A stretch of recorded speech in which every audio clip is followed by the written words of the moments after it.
What's up? No name? Hi, Pastor. How's it going? Doing good. You got it right. We don't have names. That's why in the book of Revelations it says that when God, I think I'd have to look up where it's at, that he said he will give a white stone that contains a name that no one knows. Well, when I introduce myself, I say, like, my given name is Hannah. So that's how I introduce myself. But yeah, absolutely. I agree.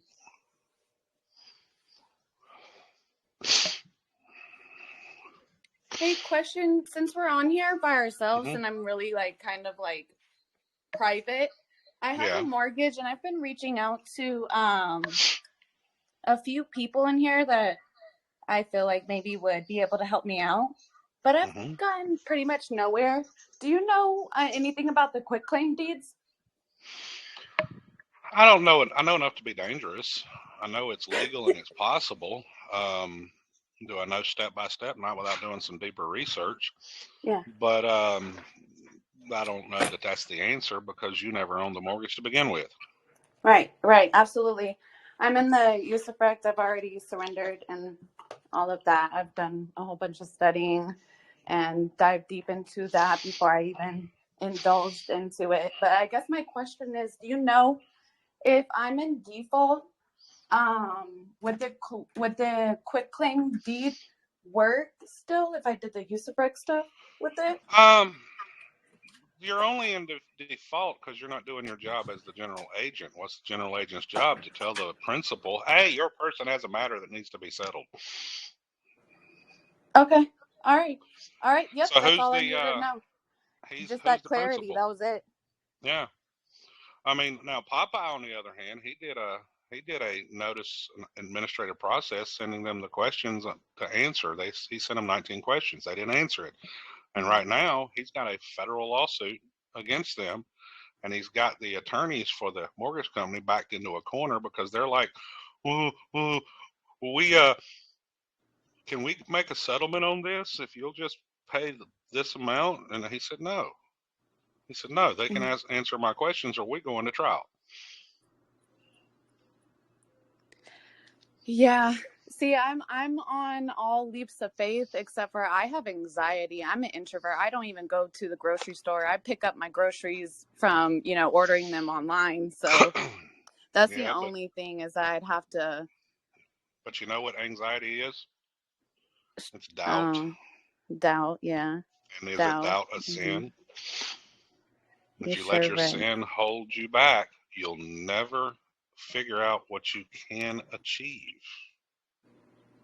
Even if I were to just go up there and present myself, even if I were to stutter my words or whatever the case may be, I'd still be going up there and, pray before and then yeah, it's just the doubt. You're right. You're right, Pastor. It's just the doubt. I gotta It's the hard pill we all had to swallow. I used to deal with that. I mean, 7 years of fighting family court in the trial by fire, I had to freaking deal with those same things. But eventually it got me to where I'm at. That's why that's one reason when it comes to these communities, if you come across a guru and you ask him, have you been in court? And he says no, don't listen to him hmm right. because he hasn't went through the trial by fire to be able to stand. Even if he win, lose, or draw, he hasn't been through it. hmm And I've been through it 4 times. One of them wasn't even my case. It was another driver's case. hmm And they threatened to have me arrested for practicing law without a license. I said, under what law? But the principle is that you actually went through the trials and tribulations to say that you've actually experienced it. Yes. So yeah, I guess I just gotta jump out there. Well, I've already jumped out there. So Yeah. it's not much more that, there's not any more sinning that is going to be good for my benefit, I guess, is better lack Yeah. of words. Yeah, because most people have this mentality that they should never have to go to court. Well, here's the problem. You only have the rights you're willing to fight for. So the question you have to ask is, where are those rights fought at? In court. And yeah. Unless it can be handled maturely. Privately. Yeah, Yeah. privately. Yep. These So bankers, yeah. see, they know about these groups. They know about this stuff. They know, and they know the average person does not have the wherewithal to fight them. And even if they do, they don't have the full comprehension of knowledge enough to defend it. To put the pieces together. Mm-hmm. Yeah, to even know that the offer is given when it's given. Mm-hmm. Yeah, and I see past a lot of that. Like you said, it's fear. It's fear. So I can't let that fear gauging just. Yeah, especially if you are a believer in God, because it even says in the Bible, "Oh, ye of little faith." Mm-hmm. If God can be for you, who can be against you? Yeah, that's just what it was. The devil will get in any type of way that he can. Any second that you are doubting yourself, that's a way in. That's an entryway in. So And just. the devil comes in many forms, in the form of a judge, in the form of a DA. But the principles of, if you study the Bible and the principles of everything it lays out of what the devil does, then you start recognizing it in their actions. Mm-hmm. What is it when like you catch something after the fact? Like you fall into it and then you're like, wait, no, that's not right, and then you correct yourself. What? That's a mistake. People make Okay, mistakes all the okay, time. Mistakes can be fixed, errors cannot. okay, okay. That's what I was. Alrighty. Well, I really do appreciate it, Pastor. That You're that welcome. really does that lifts my spirit up so much. You're welcome. Just that little bit of clarity is sometimes what women need. So I really appreciate it. Thank you. You're welcome. What's up, Mr. Forbes? What's up, Pastor?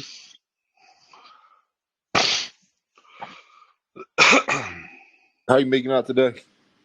Not too bad. I'm getting ready to make some hard decisions Oh man. on the website Oh, because, okay. yeah, I'm working on getting it migrated to a new hosting company Mm-hmm. that actually will probably I won't have near the problems. Well, they're trying to do the migration, and no matter what we do, they can't get it to migrate. It's like, damn, HostGator is like a freaking Roach Motel. Once you check in, you can't check out. Oh man. So what? All the like articles and files won't transfer over to the new host? Yeah, they're telling me that you're going to have to go back do a backup yourself. So I've asked it to do a backup. Now I'm waiting for the backup to be created. So, and I've done that twice. And the first time I never got the backup to actually go, right? I never got a notice that the backup was done. So it's like, what the hell? Oh. So then today I'm not messing with the site right now. I had it set to do another full backup and see what happens. I'll give it a little while and see if it does a backup. But I'm almost to the point of saying screw it and just start the website fresh. But if I do that, then I'm going to have to go cancel everybody's membership and have it set to expire at your renewal date, and then tell everybody, so all you have to do is move over here and set it up, and when it comes to your renewal date, re-sign up. That way nobody gets double charged and nobody loses access to anything. Yeah, that sounds like you got a lot going on. Yeah, I mean, HostGator is freaking joke. In this place, it has 2 firewalls built in. It has all the malware scanning stuff, and all this stuff to keep it safe is all included in the package. And I'm like, why couldn't HostGator do that to begin with? I don't think I ever used HostGator. I did, because it was when I first started using HostGator was because they were the only one out there that had a decent price with unlimited space. And at that time, I didn't understand about a shared server. But basically, the cheap package is like $16 a month. You get unlimited space, unlimited domain names, et cetera, et cetera. And it actually, but come to find out, you got like 1,000 people on a shared server.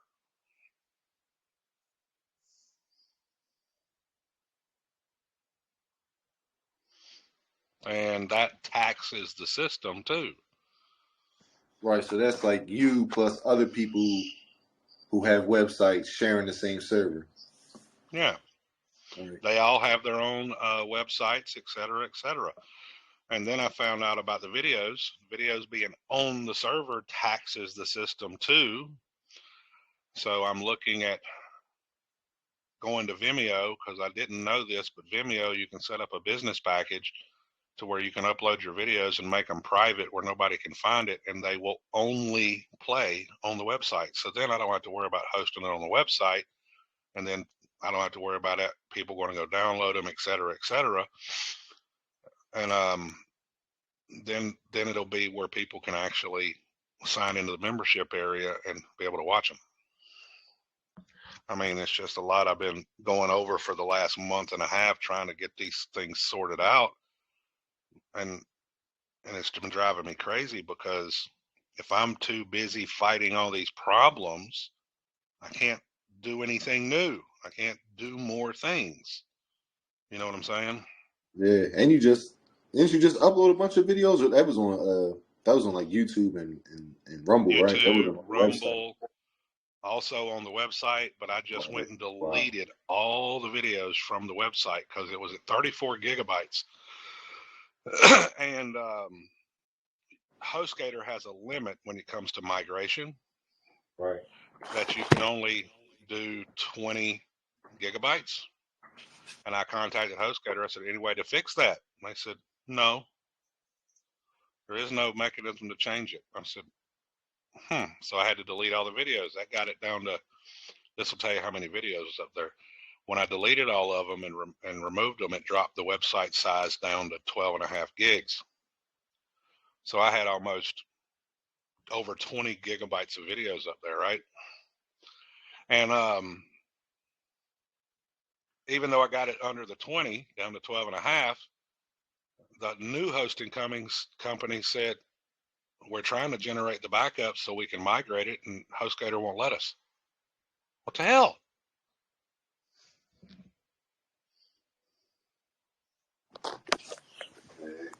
That's wrong.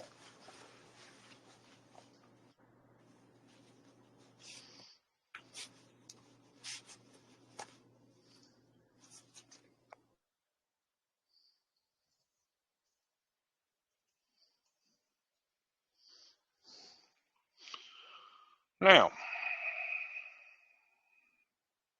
let's go to my emails for yesterday.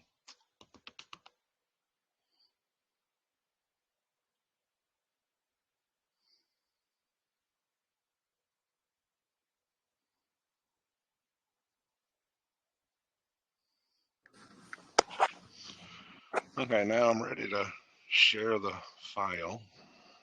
So you contacted HostGator about what the other website company? Not about this new thing, no, not yet.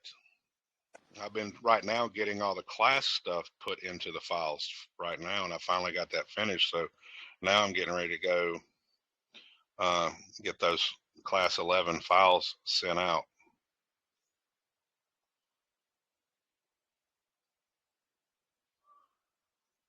Yeah, that was a good class yesterday. Yeah. Good information. Appreciate it. Yeah. So we got like couple more sections in the agency stuff, and then contracts. Yes, we have one more class.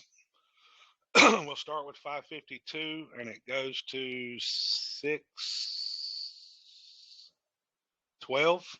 So we got 61 sections or 60 sections, and then we're done.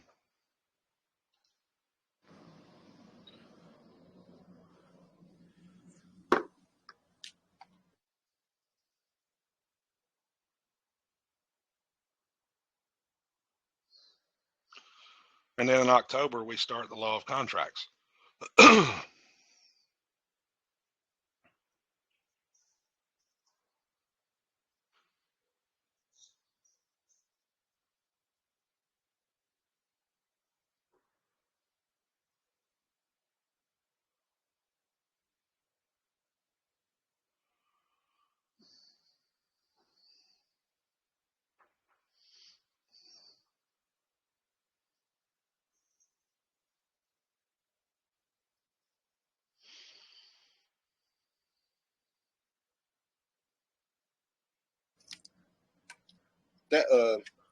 That video I shared yesterday about the DOG letter with fines and fees.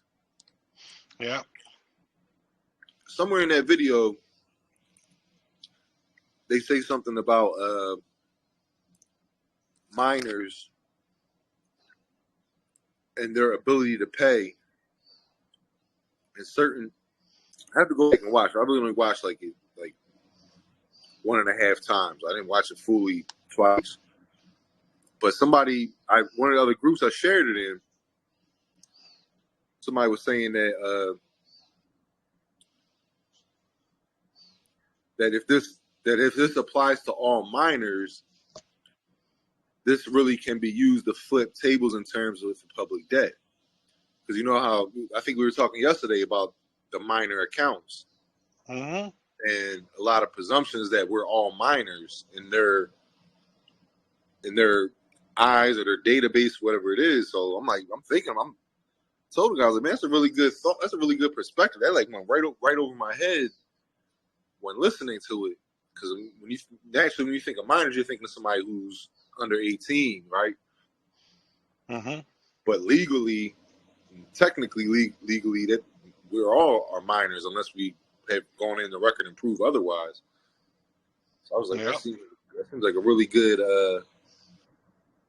something to brainstorm about.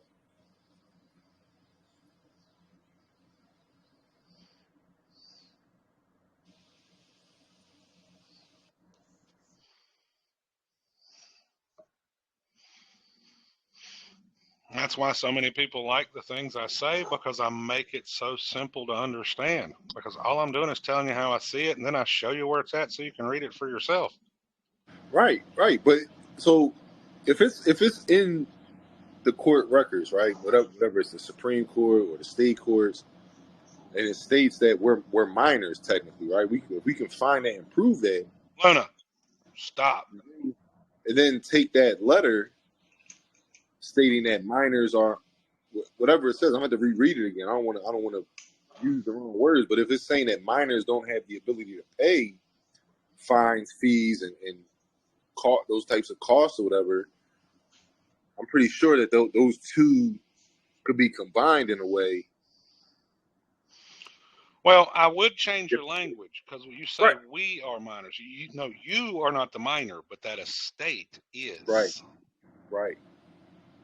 Regardless of our age. Yeah. Right. Regardless of the man or woman's age, like the real man or woman's age, that name is a minor in their books. Luna,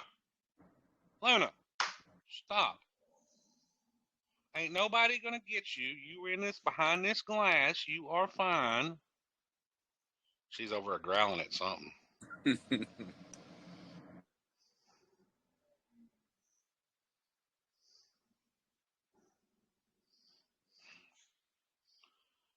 And see, that's the thing people have to come to grips with, though, is who are they? As long as you continue to think and say that you are that, then they will let you be that. Yep. It's kind of like what you were saying yesterday. The only one really presuming is us. we all kind of say that, oh, the courts are acting under a presumption, and that's been like a long standing theory, if you will. Yes. But technically, we're the ones doing all the assuming.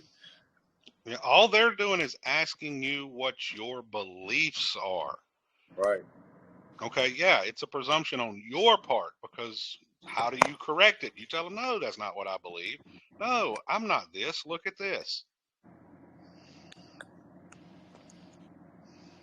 Yeah, well, sometimes they're just looking to adjudicate. They're not even doing a whole lot of fact finding as far as who or what you claim to be.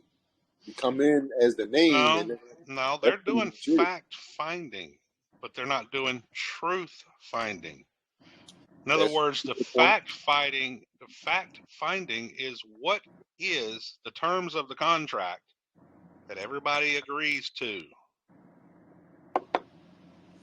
Well, a lot of it, people like when you go into the nature and cause part, right, where people say, "Oh, well, you got to go back to the nature and clause." When you're in court, you're kind of dragging them back to that point because they're already beyond that point. Unless you bring it up, they're already adjudicating. You know what I mean? Like that's what's going on. Like unless you draw them back to a starting point before that, they're just going to proceed.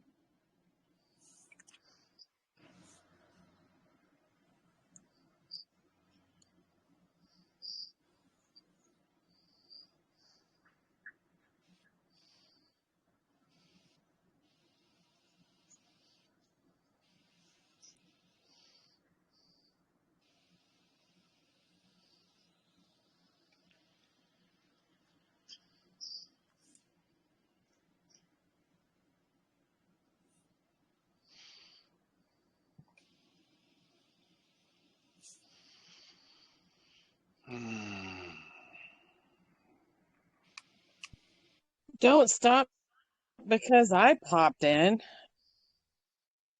Everybody hide. Hannah's here. Stop it. No, I was trying to find an email I'm sending out yesterday's class.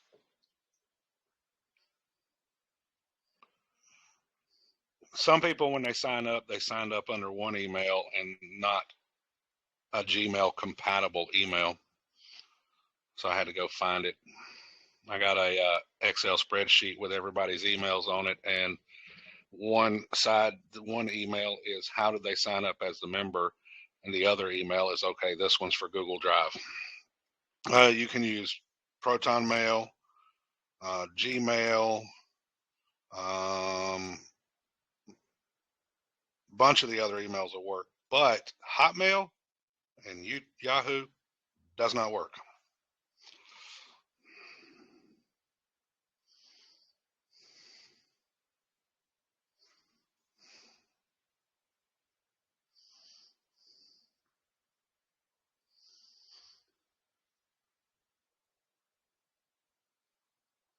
Every time I use one of those emails, they end up sending me an email back asking for access. And then, yeah, you got to use a different email.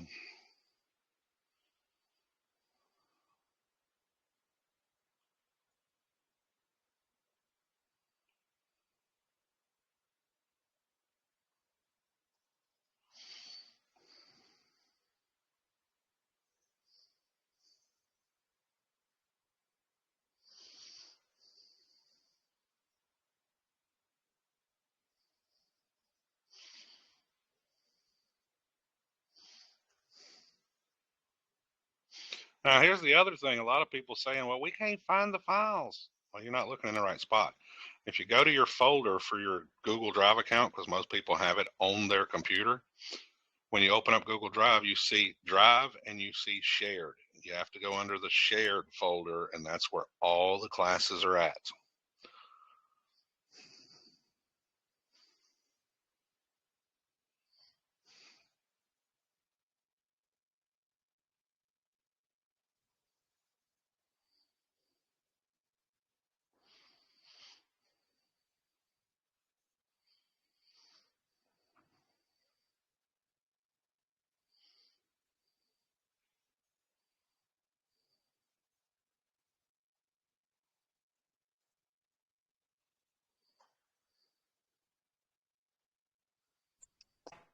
How is your paperwork doing?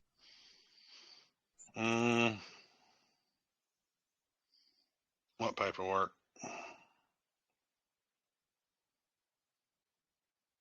The letters I sent out? The stuff you sent off? I haven't got a response yet at all.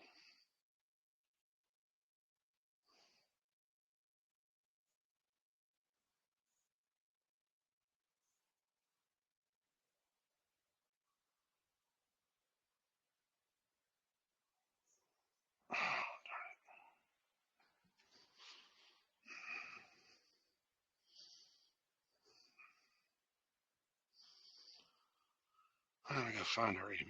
Crap.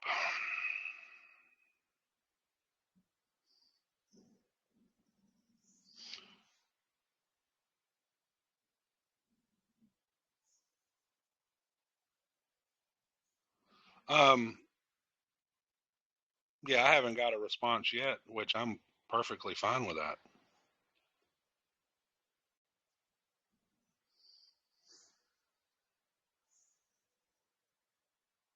I haven't sent anything yet. I keep writing and then rewriting and rewriting, and I don't know.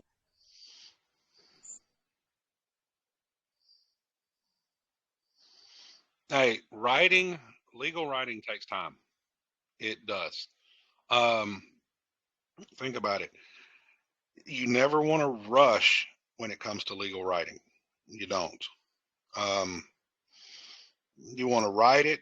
If you're comfortable where it's at, step away for a week or two and then come back and say, oh, okay, now let me proofread it. Do I like the way this is done? Hey, somebody give me some advice. You see what I'm saying?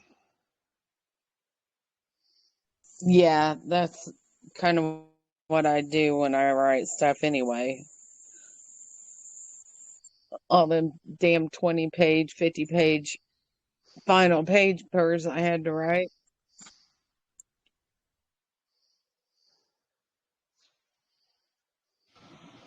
You haven't heard back about the SS5 either?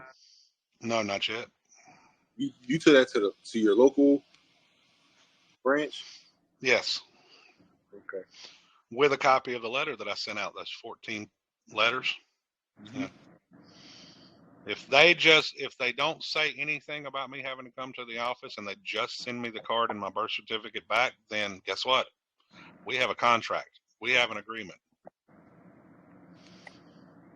So when you do the SS5, are you expecting a new card or no? yeah, Just yeah, I did, yeah, update to the record. yeah, both. Once I get the card, then I'm going to do a FOIA request for the file. Mm-hmm. And that's added proof that you're not a U.S. citizen. Well, it's added proof of the separation if they updated the system right. And if they don't update the system right, guess what? And we have a contract. You need to fix it. Right.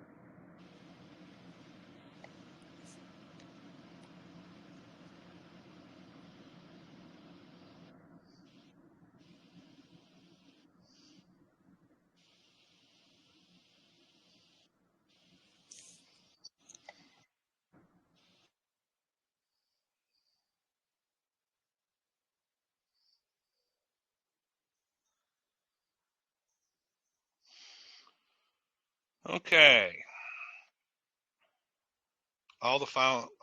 Everybody should have the Law of Agency 11 class. And that's done.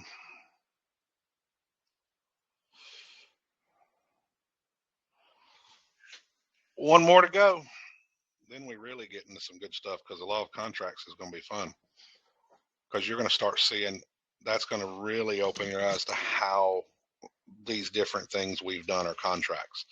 You know, you got people out there in the community that keep saying over and over, show me the wedding signature. Like that's the only thing that matters when it comes to a contract. And another thing, when the class is done, Don't get freaked out. I'm going to be removing everybody from the files, but I'm going to take them all and put them in a new folder, and it'll just be Law of Agency class, and then you'll just have the one folder where you can open it up and all of it's there instead of individual files.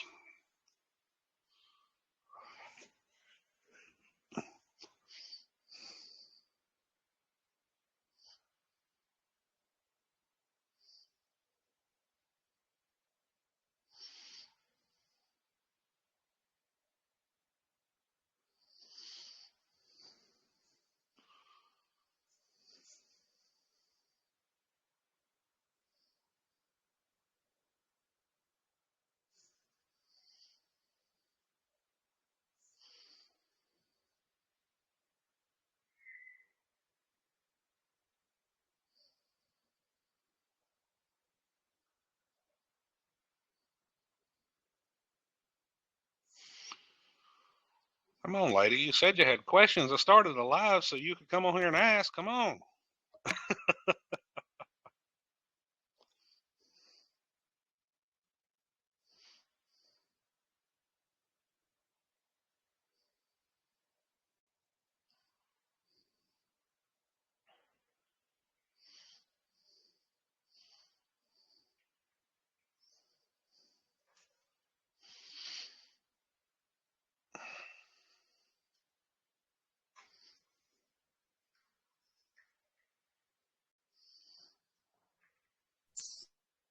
Where are you today, Pastor? Valdosta, Georgia.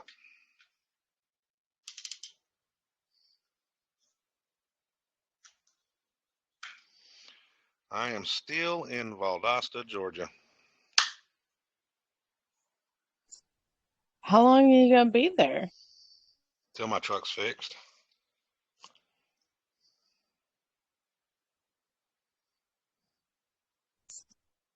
Mom and Dad showed horses down there in Valdosta. My truck is like about 10 or 11 miles south of me at the shop, and then the hurricane came through, which means it's going to take longer.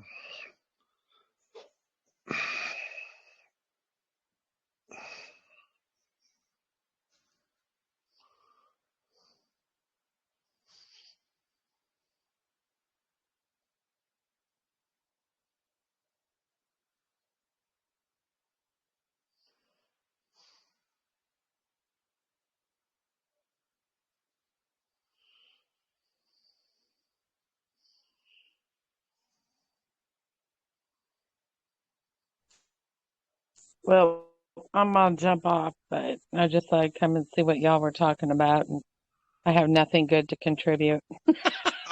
Just general discussion, that's all.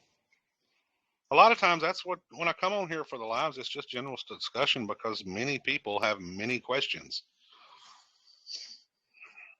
You know what I'm saying? So I just help them, try to help them understand. So y'all hold on, I'm going to switch headsets.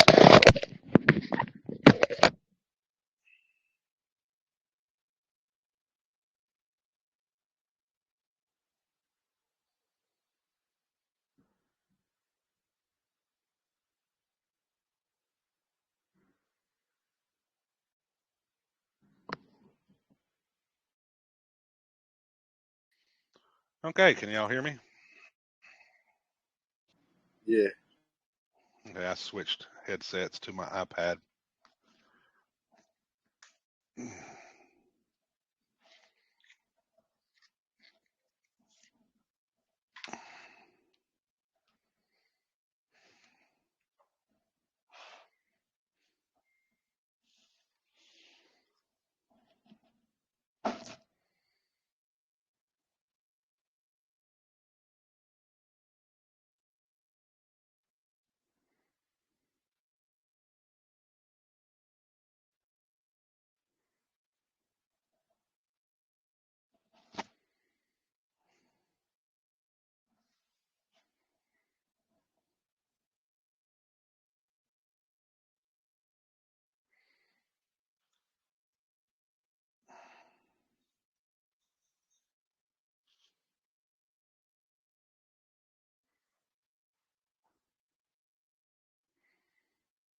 Now, hello, Shady. Hello. Hello? How are you? Oh, okay. I've never done this before. I'm sorry. I'm doing very well. Thank you. We just got to try anything once. If we like it, we can try it again. You got it. You got it. Bingo. So you're in Texas. I am. Okay. Let's go gander at Texas. So then you just keep private information private, but you can tell me what you're looking for. Okay. Freedom. I have a divorce going on. It's finalizing in 2 months. Is a court date. I've not been served yet, but this is a little mental abuse, psychological abuse game that my husband's been playing. So I'm finally, anyway, to make a long story short, I was told to resend it. I didn't have any clue what that meant, so I looked up, it meant revoke. I'm like, okay, I don't know the wording in Texas law there, Anyway, I'm looking up rescind, revoke, and all I'm seeing is like annulment, voiding at the texaslawhelp.org website. And I don't know what I'm doing. And I was told to do it before I go to do the divorce thing, but he wanted a divorce. We both wanted a divorce. Everything's been sold. Everything's been divided. We do not file joint taxes. You know what I'm saying? I mean, as what we've been doing, everything's been equally divided. So none of that mess will occur. And the problem is that I want to start doing all of this, but I can't do anything unless I get rid of the marriage. Well, what is the marriage? What is the marriage license? It was something that I had to sign with my husband with the state that made a trinity of all three of us into one thing. And, I don't know what that is. A marriage license is a three-party contract between you, him, and the state Yeah. holds the superior party of interest. I'm not too jiggy with that. Now, what you didn't know is it's a trust fund. You invested in a trust fund. And the marriage license is your proof of the investment. Do what? Look on the screen.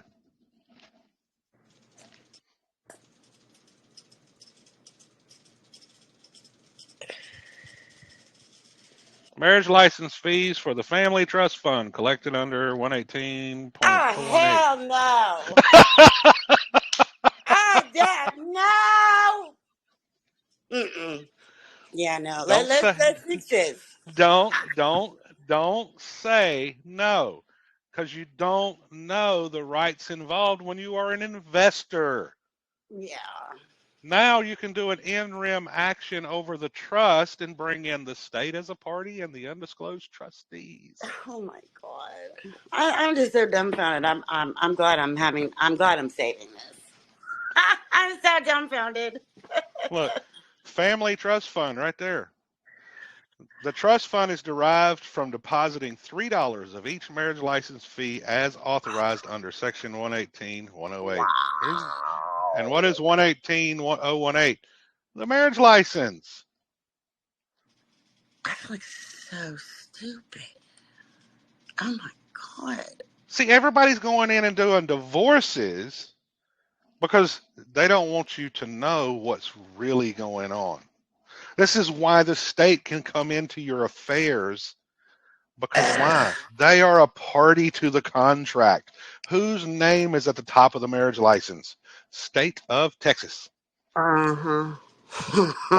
First in line, first in time. And they have turned a very spiritual thing into I have no words for this. No, it is not a spiritual thing. It never was. They didn't turn anything into anything. Well, So look here. They just copy and then make it like just icky. No, look at here. Oh, just there. You know, language in law matters. They didn't Yeah. turn it into something icky. Look at this right here. This is a law review, okay, from 1986. In law, words matter. See, they are actually, the government is truly doing their job. God Yes. instituted government to punish the wicked, right? Why can the government legalize homosexual marriage? Because that is an unnatural act. That is under the 14th Amendment allowable because why? They're licensing a criminal act. Okay. Why would it be a criminal act? Because under the laws of God, it's an abomination. Okay. So they license it. That makes them a party to the contract to make sure you are following the rules. All right. But let's go down here. Go to page 10. And when you see the language, you're going to like, holy crap. Mm. Right here. William Goodell, writing as an abolitionist of what? Slavery. Okay. Saw the matter no differently with respect to the legal rights of slaves. A slave cannot even contract matrimony. What is matrimony? That is a private right, a private contract between you and your spouse and before God. The association which takes place among slaves and is called marriage. Yeah. See the difference in the terms? Oh yeah. So, being properly designated by the word contubernum, a relation which has no sanctity and to which no civil rights are attached. See, we have forgotten who we are as a body Yeah. of believers. We have turned government into God because government has to Yeah. give us permission to do matrimony. Yes. So we jump through their hoops, we get their license, we go to their pastors that will only marry you under this format and this term, and we're not doing it before God. So what are we? We are the wicked. Yeah. So now let's go back to this. We'll go back here. So if a marriage license does a trust fund, okay, then you are an investor in that trust fund. Okay. Marriage license fees for the family trust fund collected under section 118.018. Let's see. The fee for marriage license under section 118.0111 is for issuing a marriage license. The fee must be paid at the time the license is issued, except as provided in subsection B1.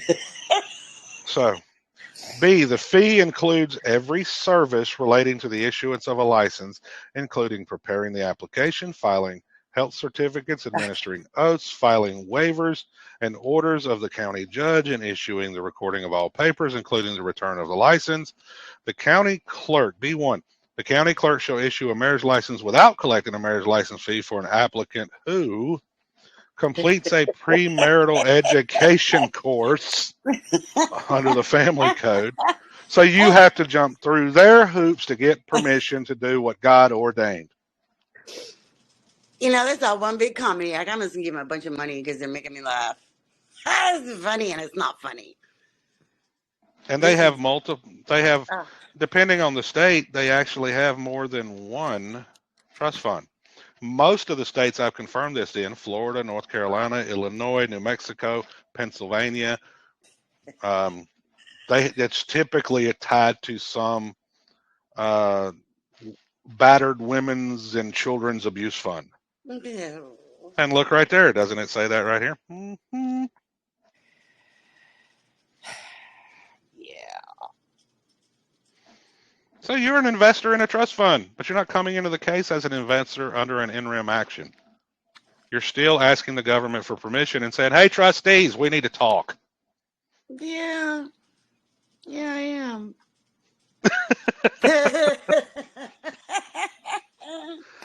There isn't a single case I can think of, based on what I know, that you could not file a counterclaim under an in rem action. And in rem actions apply to trust laws and usufructs, because what is a usufruct? A fancy word for a trust. Okay. Wow. And it says right there in the Texas Code, all marriage license fees and other fees collected for and deposited in the trust fund and interest earned on the trust fund balance shall be appropriated each biennium only to the operating fund of child abuse and neglect prevention programs and family support services programs. So you're investing in this system, in this trust fund, paying the government through the investment to monitor your family, because why? You are not an adult, you're a minor, and you can't manage your own affair.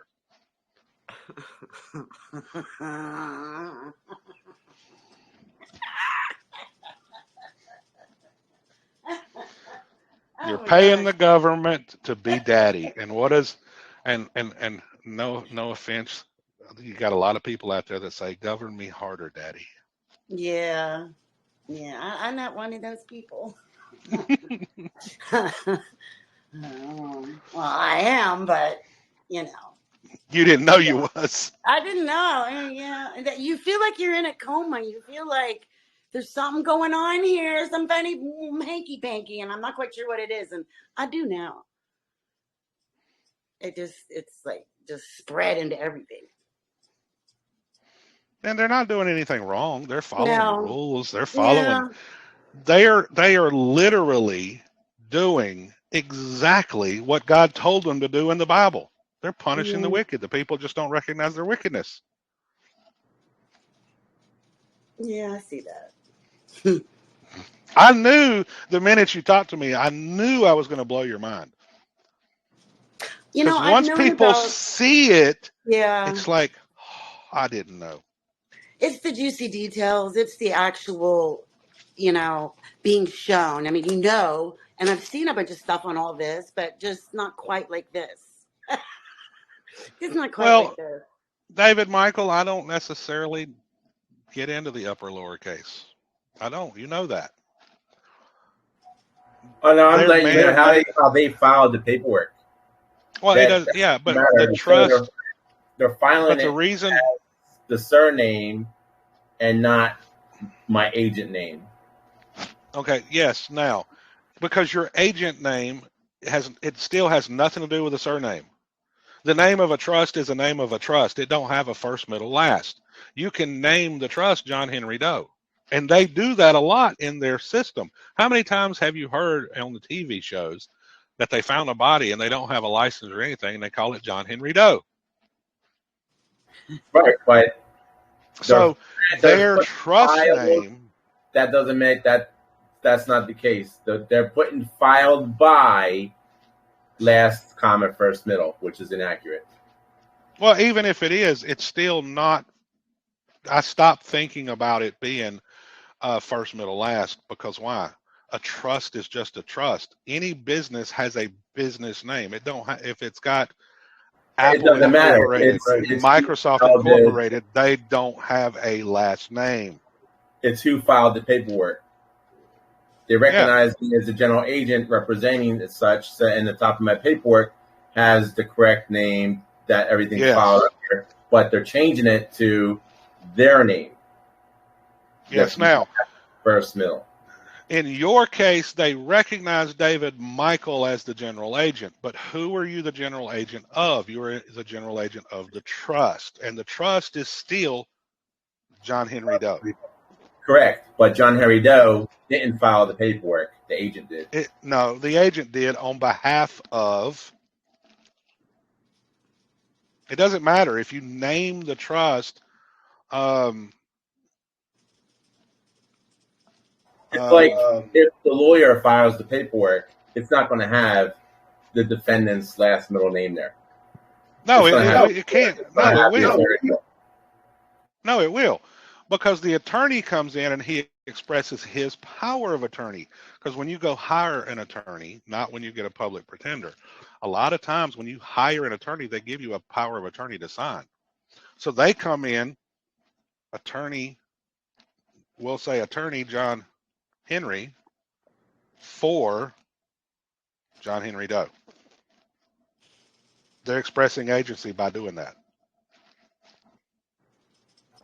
I'm going to look at other dockets and see. You're not going to see always. You're not going to always see those attorney files, because here's the thing that somebody was telling me, and this came. And this on the public viewing side. I can pop in any name of a case, and it'll come up. Yeah. This right here is coming from what somebody that worked in a court clerk of court.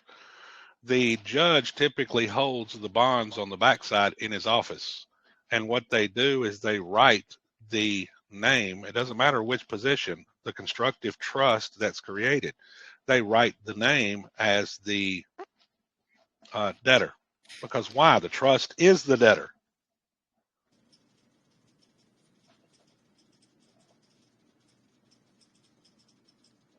I've done that for quite a long time. I'm just going by who filed documents.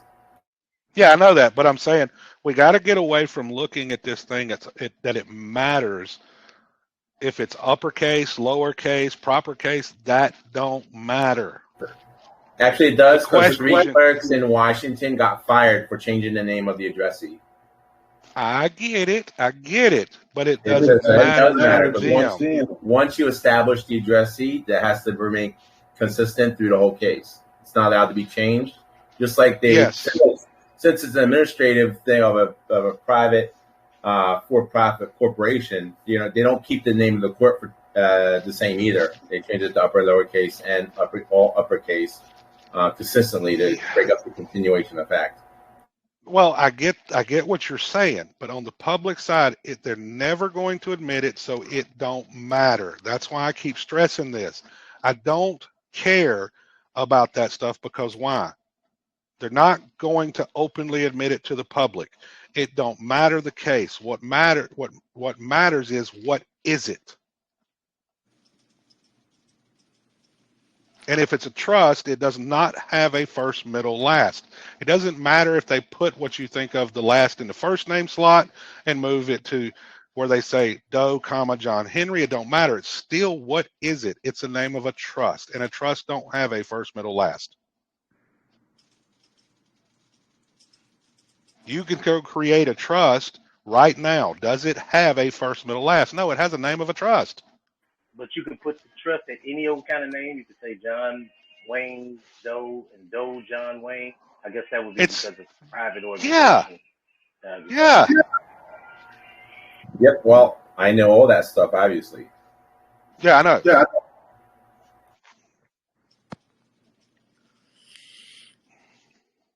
See, I can prove in their system what it is.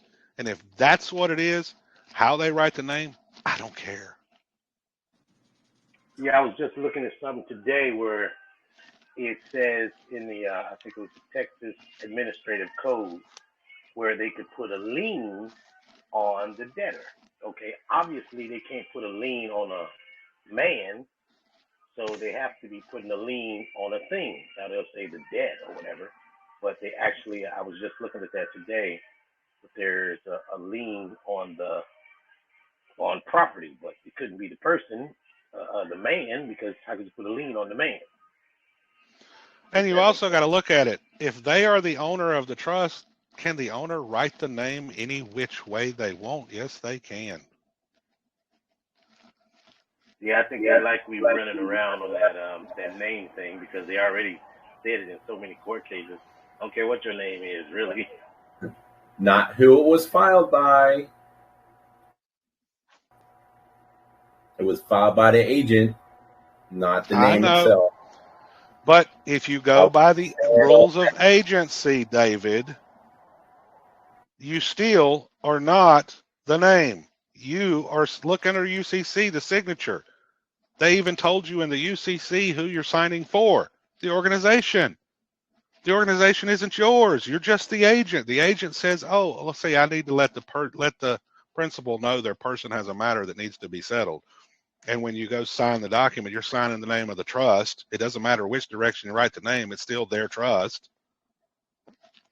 Again, we know all that. But the way they put down filed by, they put it filed by an infant and minor decedent with no legal capacity. Yeah, but that wasn't you.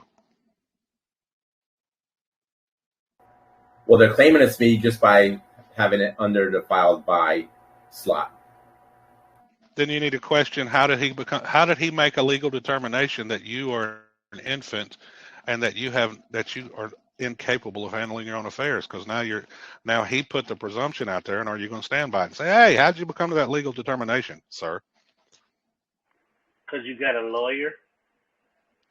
No, David don't have a lawyer. David don't need no lawyers. You're funny.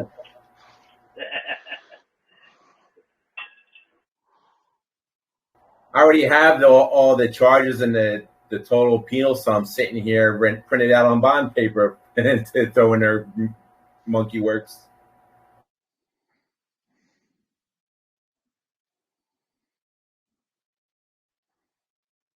My communications on not Labor Day, but Tuesday is going to be with the Department of Justice, because they like to investigate matters like this.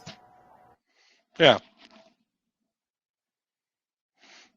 And yes, they will play games, and they will do that. They will write filed by and do this, but it's still, that's why I do not get into the surname. I do not get into that, because it's still their property. They're just trying to they're trying to trick you in every which way they can to be in the liable party. Because why? They don't want to have it fall back on them, because why? They can't do the things they do if it does.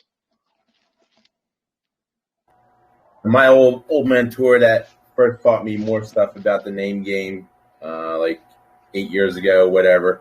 Like the FBI recognizes him as a private man, and he walks in there and does his claims, and he's the one that had these clerks in the one Washington court fired, started an investigation just from the FBI, not even the Department of Justice, but through the FBI, and basically started his own court, and they got terminated for changing the name of the addressee. Yeah. And now when he goes into their Washington court, all the clerks there need to have all their name tags on and everything represented properly. Yes. When they meet somebody that does have the knowledge, they have to change how they act.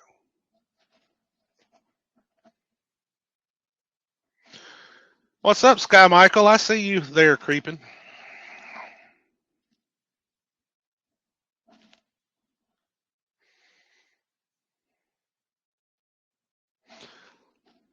So, Shady, now that I've blown your mind, any other questions? Oh, yes. I was wondering when I should raise my hand. It was beautiful the way you did that. It was meant to be. Yeah. Okay, so you blow my mind. Now what do I do? What is your end game? What is your end game?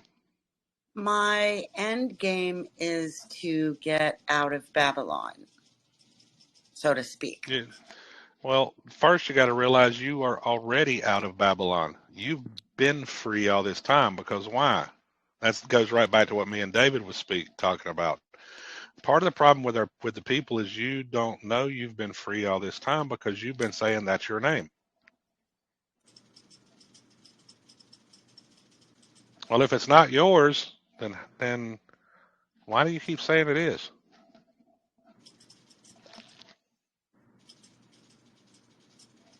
I'm not quite sure what you mean without getting into a conversation that most people don't get into. Oh, most people in this group get into it. Okay, I'm not used to because that. I'm not used to that. Yeah, I actually did it last year on a ticket. When we got to the last part of the conversation, and I didn't even have to go to court to do it. I called the clerk 12 days before court, and I had this 8-minute conversation that's recorded.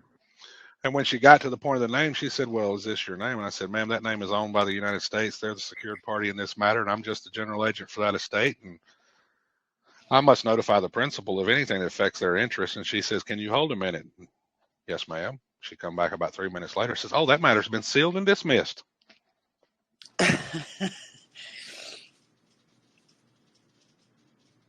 See, people go into court sometimes and say, well, that's not my name, but then they turn around and answer to the name. Well, that's double-mindedness, and what's the Bible say about being double-minded?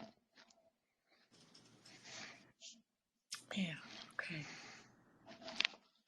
But the government tells you on all their documents it's their name.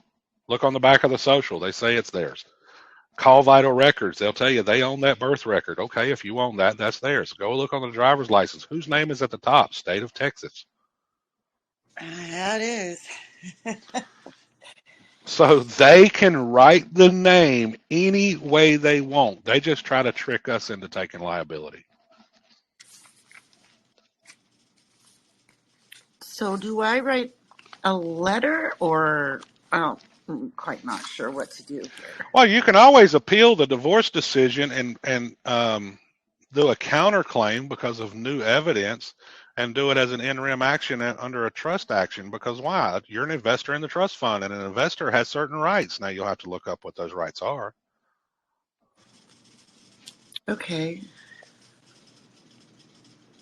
Because when you start having to bring the state and the undisclosed trustees into the mix, you're probably going to get your way, because they're going to want you to go away. They're going to make it as hard on you as possible. But if they realize they can't knock you off of it, and you've got them backed into a corner, they're going to eventually say, look, we'll give you whatever you want. Just go away. Okay. And if the investor is harmed, then they have to pay the investor. Okay, so I've countersued because he dragged on, never doing anything after we notarized the final decree, blah, blah, blah.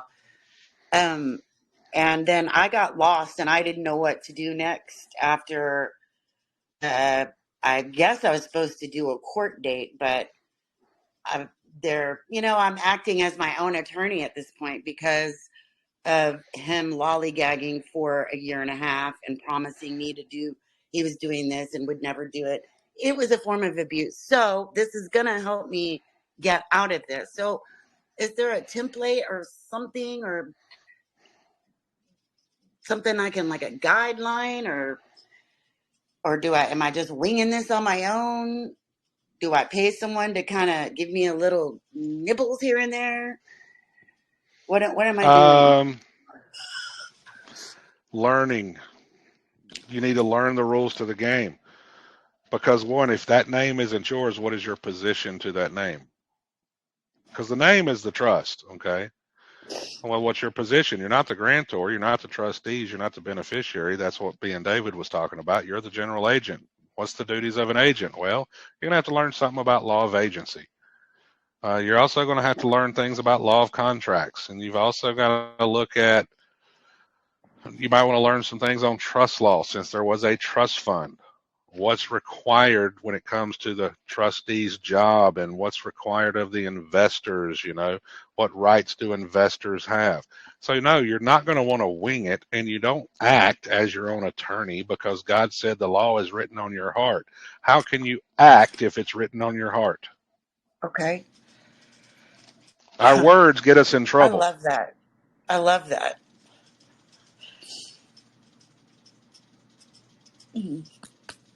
If you go in there saying well, I'm a pro se litigant, in other words, you're acting as your own attorney, you're an actor. It's not written on your heart. You're still a heathen.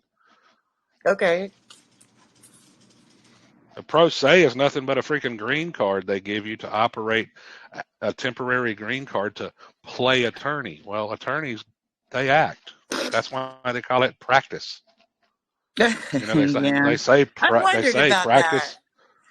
They say practice makes perfect, but yeah. Well, they never seem to reach that. Yeah. Yeah,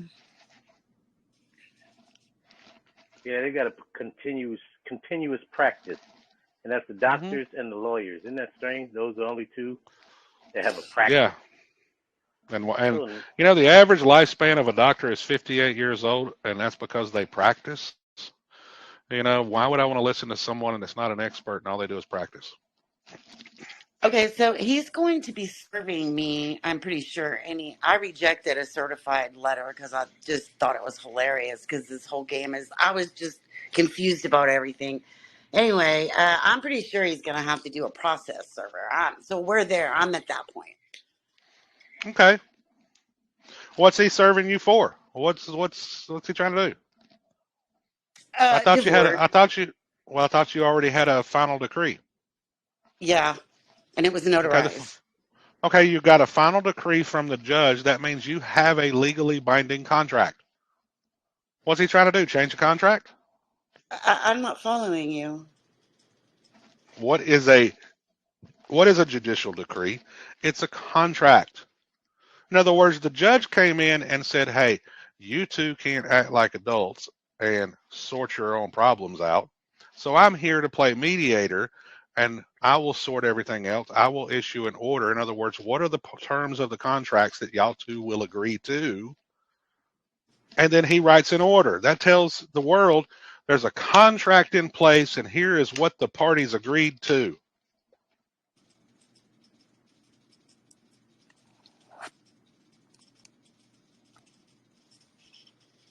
So what is he doing? Trying to change the contract? You said you already have a divorce decree in place that lays out the terms, lays out what's expected. Yes. So when he serves it on you, okay, fine. Just write a motion to dismiss because you don't see a reason to change the terms of the previous contract, and submit the order as evidence. The final decree is the evidence. Yeah, because that's the terms of the contract y'all two previously agreed to.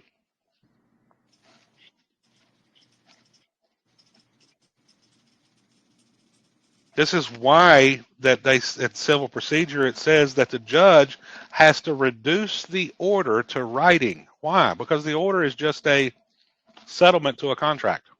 In other words, what do the parties agreed to? Here's the order.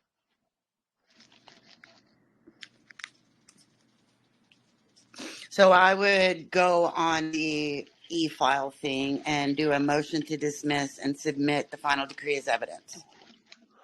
You lay out your terms on why you say it should be dismissed.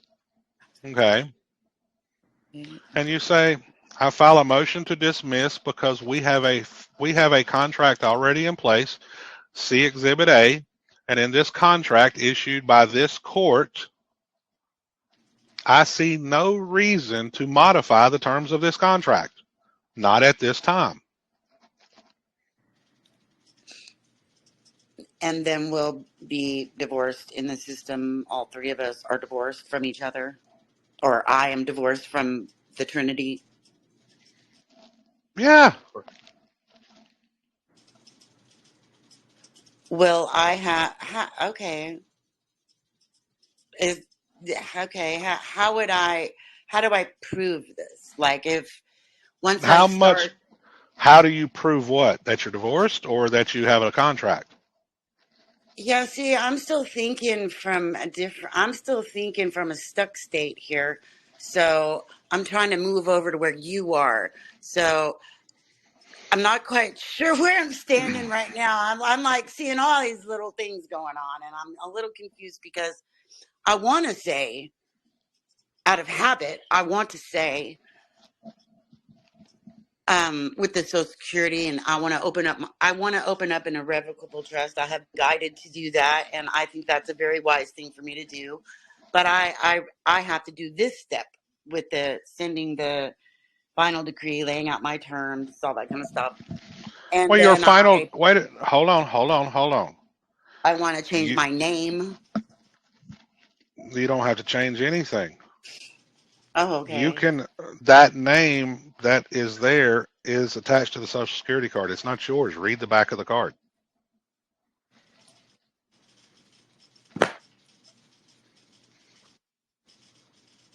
Okay.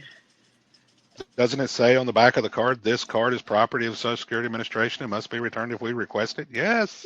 Yes, It's theirs. that. Yeah. That means and so what? My driver's license. It says mail yeah. it. Just drop it in the mailbox. They'll know exactly where to stick it. Yeah, because it's their property. It's not your name. Oh, so I You should don't. return all my expired driver's license because I kept them just because my silly pictures. Well, look. I was just being silly. Sorry. Yeah. Think of the name. Think of you when you were a child. You had a lady and a man that you developed a bond of mother and Okay. father because you have no firsthand knowledge that they truly are your mother and father. Because not a single one of us come out of between our mother's legs and said, "Hey, Mom, I'm here." Yeah. We don't remember that. No, we cried. We don't even remember that. You know what I'm saying? Yeah. The rumor is that the doctor spanked my butt and I cried to make me breathe. That's the rumor. I have no knowledge of it. But what did that woman and that man call you? They called you daughter. They called you shady. You eventually started dating. Your boyfriend called you honey, baby, dear, sometimes bitch. Trust me, I'm married. I know. Yeah, we get creative. Yeah, I mean, so technically speaking, Your Honor, I've got all these names. Which one do you want? Yeah. Because what is a name? It's how someone else identifies you.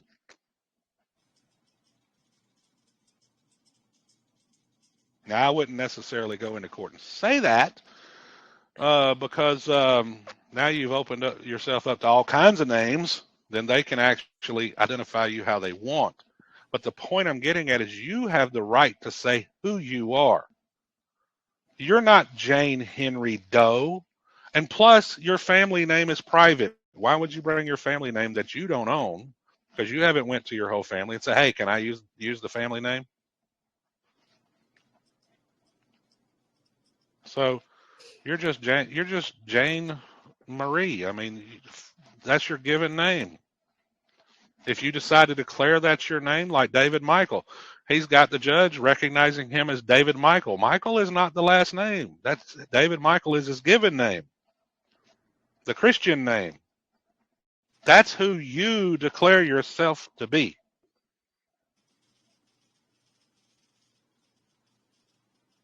We go into court and we say that I am John Henry Doe. Well, guess what? You just said you are their property. You are that trust. You are their name. All of that. So now when they slap you around and do things, hey, you already said you were theirs just by using their name. But if you say, "Hey, I'm Jane Marie, I'm the general agent for the government's property," which is the all caps name, if you want to call it that, or the last name, comma, John Henry. However they set it up. If you want to say, "Hey, I'm the general agent. My job is to do this as the agent. I'm to notify the principal, blah, blah, blah." So if the judge goes and says, "Well, I'm going to do a plea on behalf of the defendant as and I'm going to enter in not guilty. Thank you, Your Honor, for admitting you are the trustee of this trust. And since you are the trustee and I'm just the agent for the trust, do we have any further business? Because my job was to notify you that your person has a matter that needs to be settled. So since you're the trustee, I'm notifying you. Please settle this matter." And watch the judge squirm. Okay. So I do show up to the court date and say all that. You just got to make sure it becomes second nature because the judge is going to test you.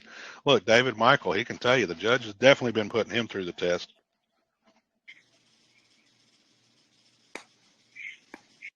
Take my next paperwork. Do what, David? You see my next paperwork. I can only imagine.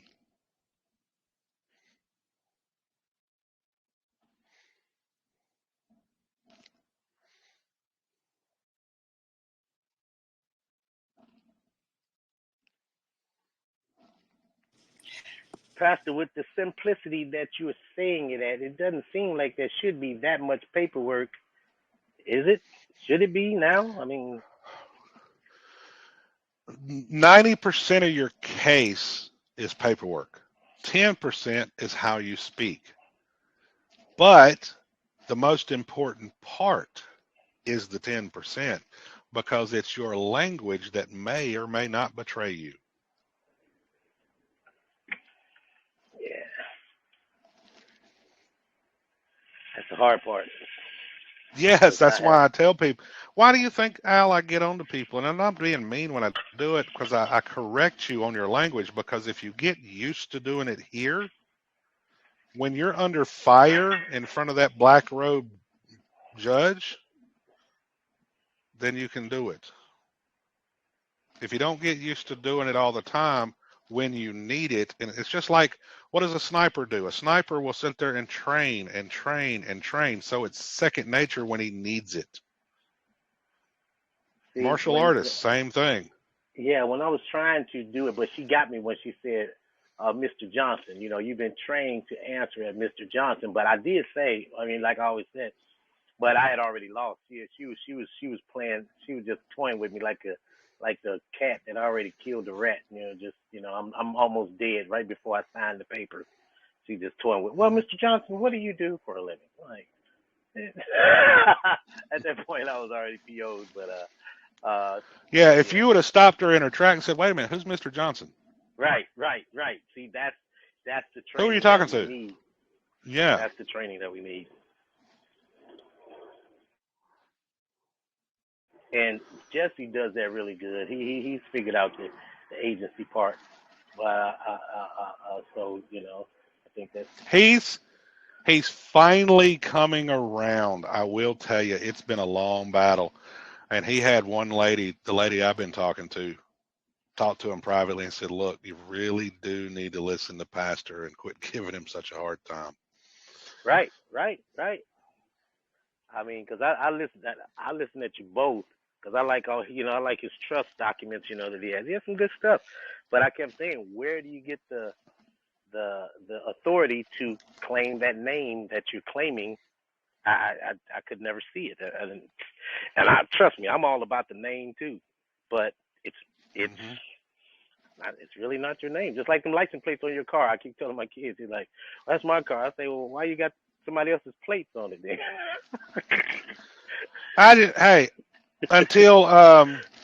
Until Sky Michael told me, I didn't even know it, that on the license plate, it's either on the plate or on the sticker one. On the sticker, pretty much, it says for official use or official or something like that. And I'm like, holy crap. I said, isn't that interesting?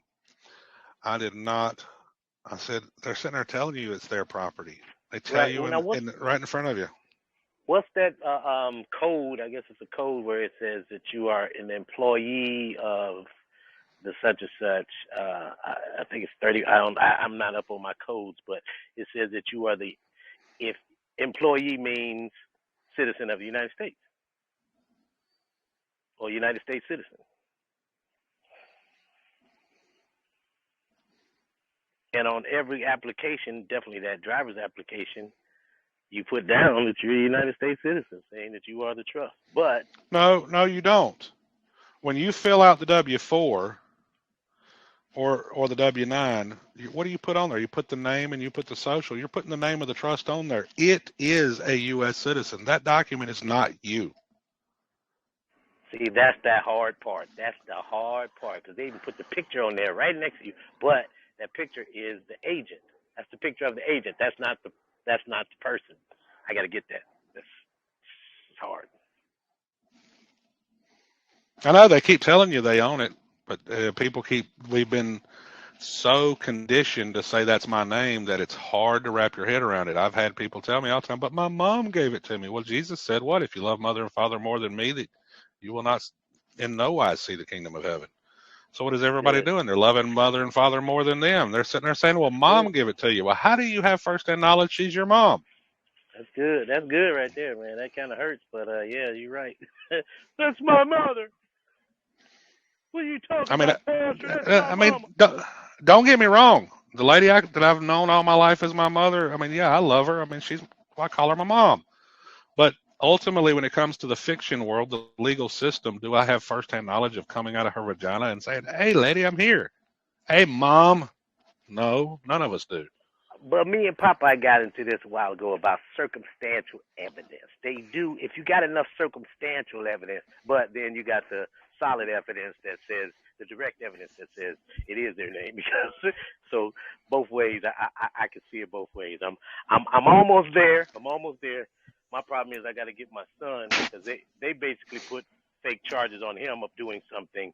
All right, they said that this harmed someone, but the person wasn't harmed. But because they said it harmed someone, then they're harmed, even though they weren't harmed. You know what I'm saying? Yeah, I know. Well, the state can say anything. The question is can they prove it? And then most of the time they can't, because the DA has no firsthand knowledge. And that's why they get you to make a plea bargain, so it doesn't matter. So it eliminates all. It quashes any reason for the state to have to prove anything, because you already said you would based on the plea bargain. And which one of my next documents I'm following the court, Pastor, you saw? The declaration of claiming a name because your mother named the infant and not the baby? That's right. That's a good one, David. And even, hey, post that. Go look at the Secretary of State's website. Doesn't it say that they still use Bible entries as proof of identification? Because why? They don't have jurisdiction over the flesh and blood man and woman. Are you kidding? I'm not kidding. They actually do say they use a Bible entry as identification at the Secretary of State's office. Wait. Okay, I gotta look that up then. I never heard that. Now I know that it's true, but I never saw where they would acknowledge that as true. Yeah, they acknowledge it. Let's see here. That's good to know.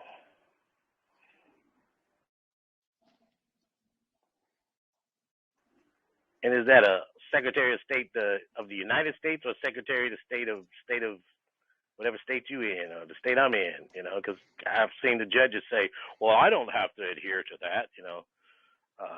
No, it's the United States.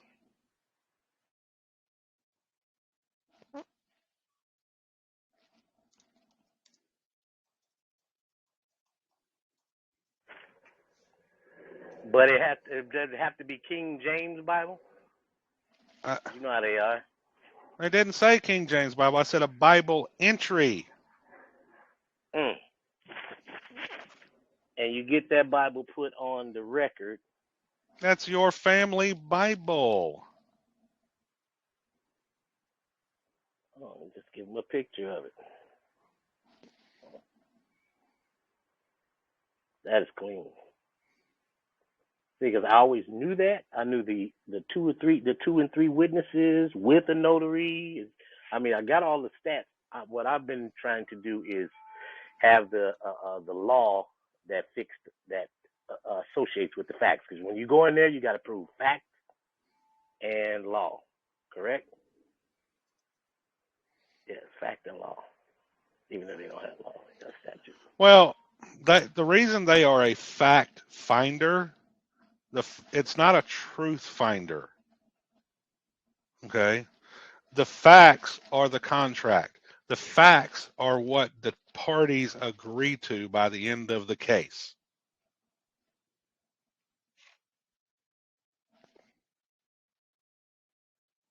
What are the terms of the contract that all parties have agreed to? And then the judge issues a ruling.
Well, Google, you're being freaking stupid.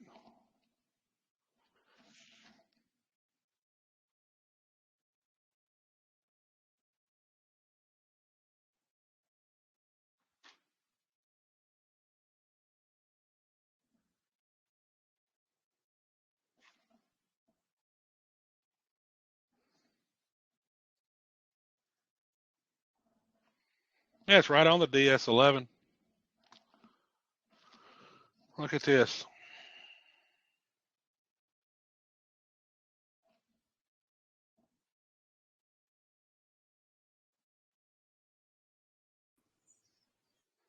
Right here's the DS11, right?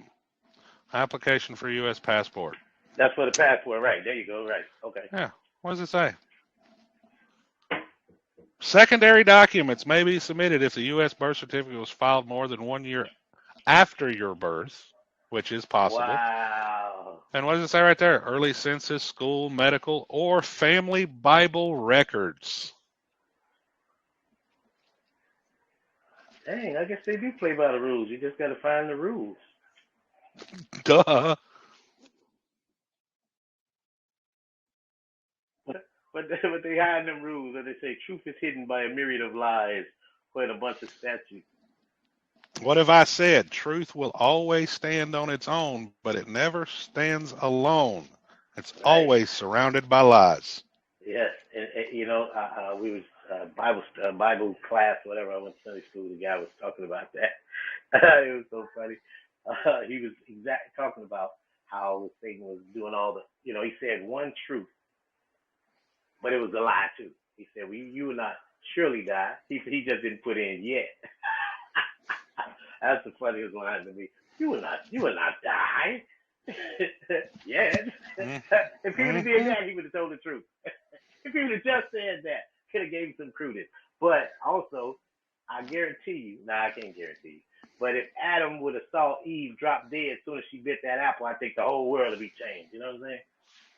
He'd have been saying, hey, God, I need a new wife. Because I'm sorry. I am sorry. Next to Jesus Christ, if God made something better than a woman, he kept it for himself. I mean, look, if Eve had dropped dead after eating whatever she ate, right. I got different opinions of that. Right. Adam would have went back to God and said, hey, I need another model. That one's gone.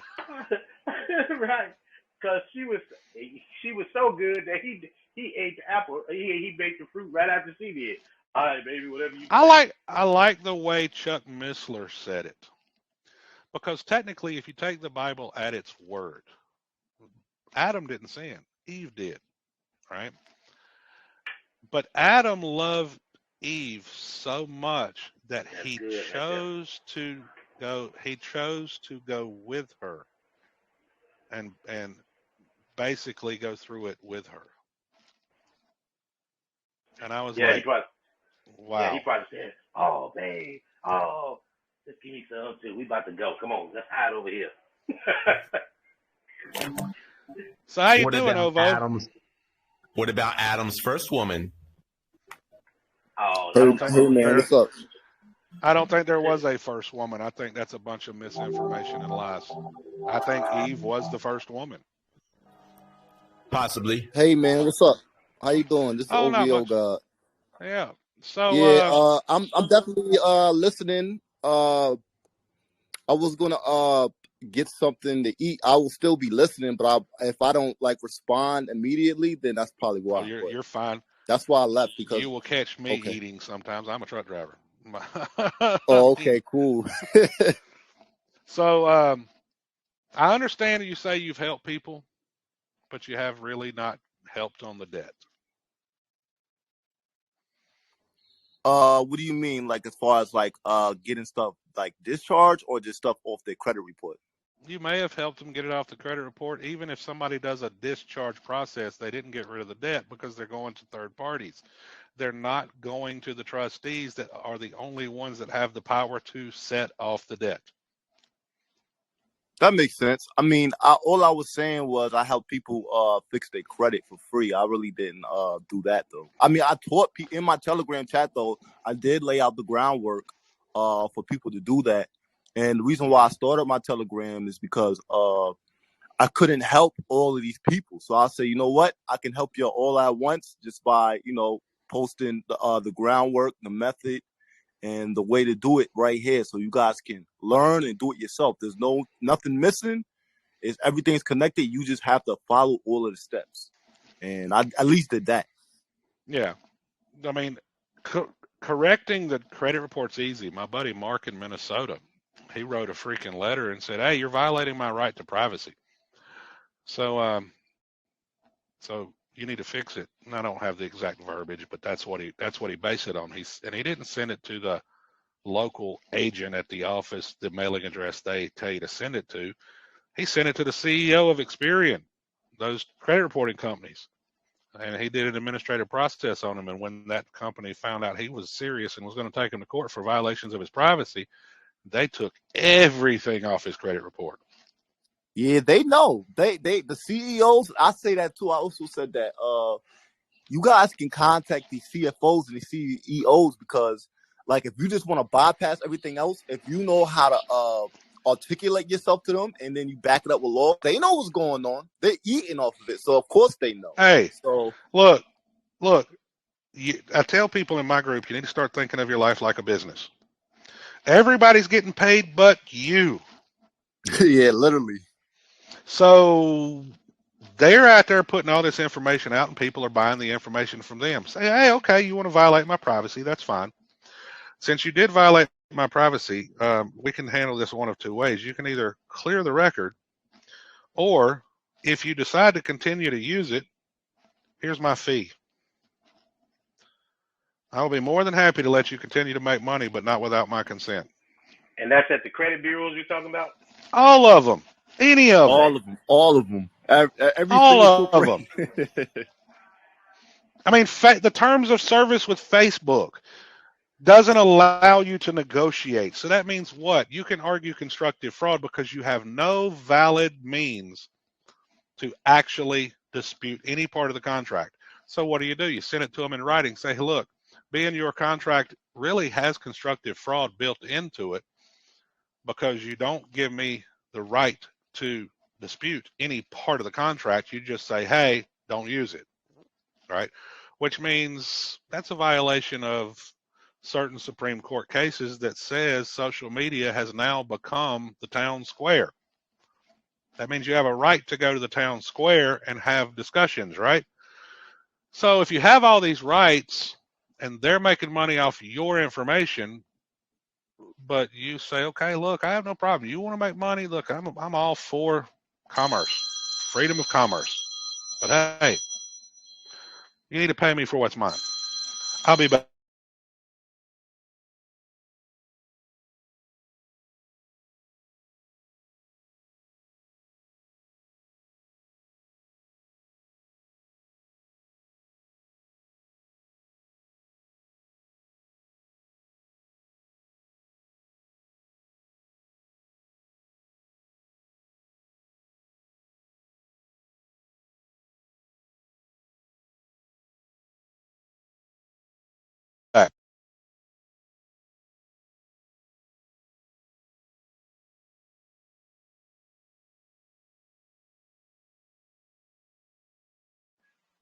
Okay, can y'all hear me now?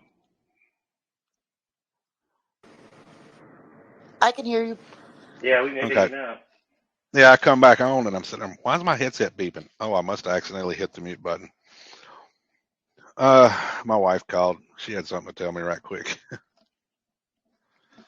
But yeah, that's kind of the way I look at things. I mean, the system isn't in and of itself evil. It's the people's ignorance of how it works. That's the problem.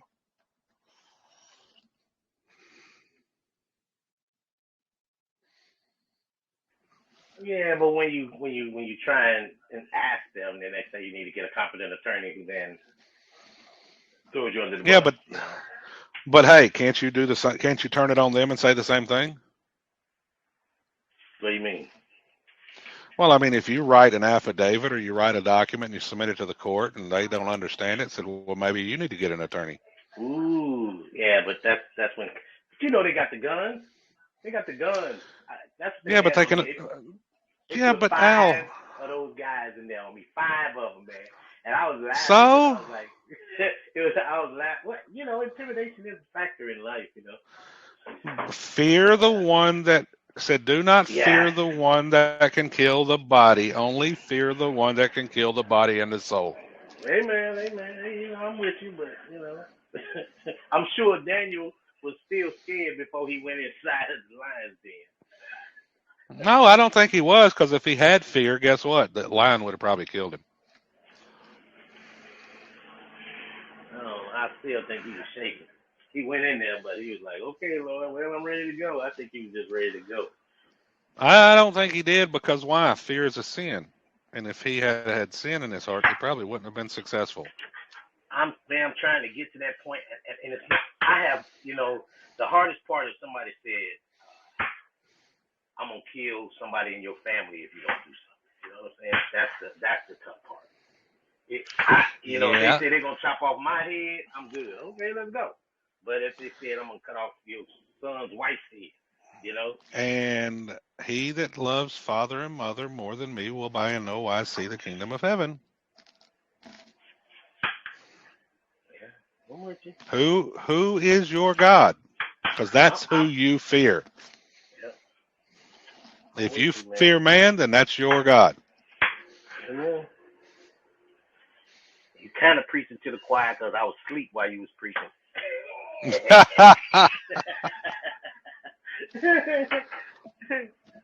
I know, man. I'm work. That's thing. That's what they're using. They're using that fear. I mean, look, people talk about they're atheists. Well, really, they say there's no such religion or whatever. Okay, I'm an atheist. So what? Well, who do you fear? You're going to worship something. You're either going to worship government, which is part of Satan's system, which God did institute it, and it's doing what God said, but or are you going to worship the Creator? You're going to worship something. There's no two ways about it. And what you fear is your God. Yeah, I think about that. I don't know if you saw them. You remember the old movie Car Wash? Yeah, when Richard Pryor got out there, he got out the sunroof top. He was leaning out the sunroof top, and they said, "You got to believe in something. Why not believe in me?" I was like, "Wow." So, you compare a lot of you compare the way a lot of churches act. Right. And you go to a football game and look how they act. Don't they sometimes act the same way? They worship. They sure do. Mm-hmm. The Colorado TCU game was pretty good yesterday. Mm-hmm. That was some worship going on. And in Roman times, they called that bread and circus. That's why I quit. That's why I don't care about sports anymore.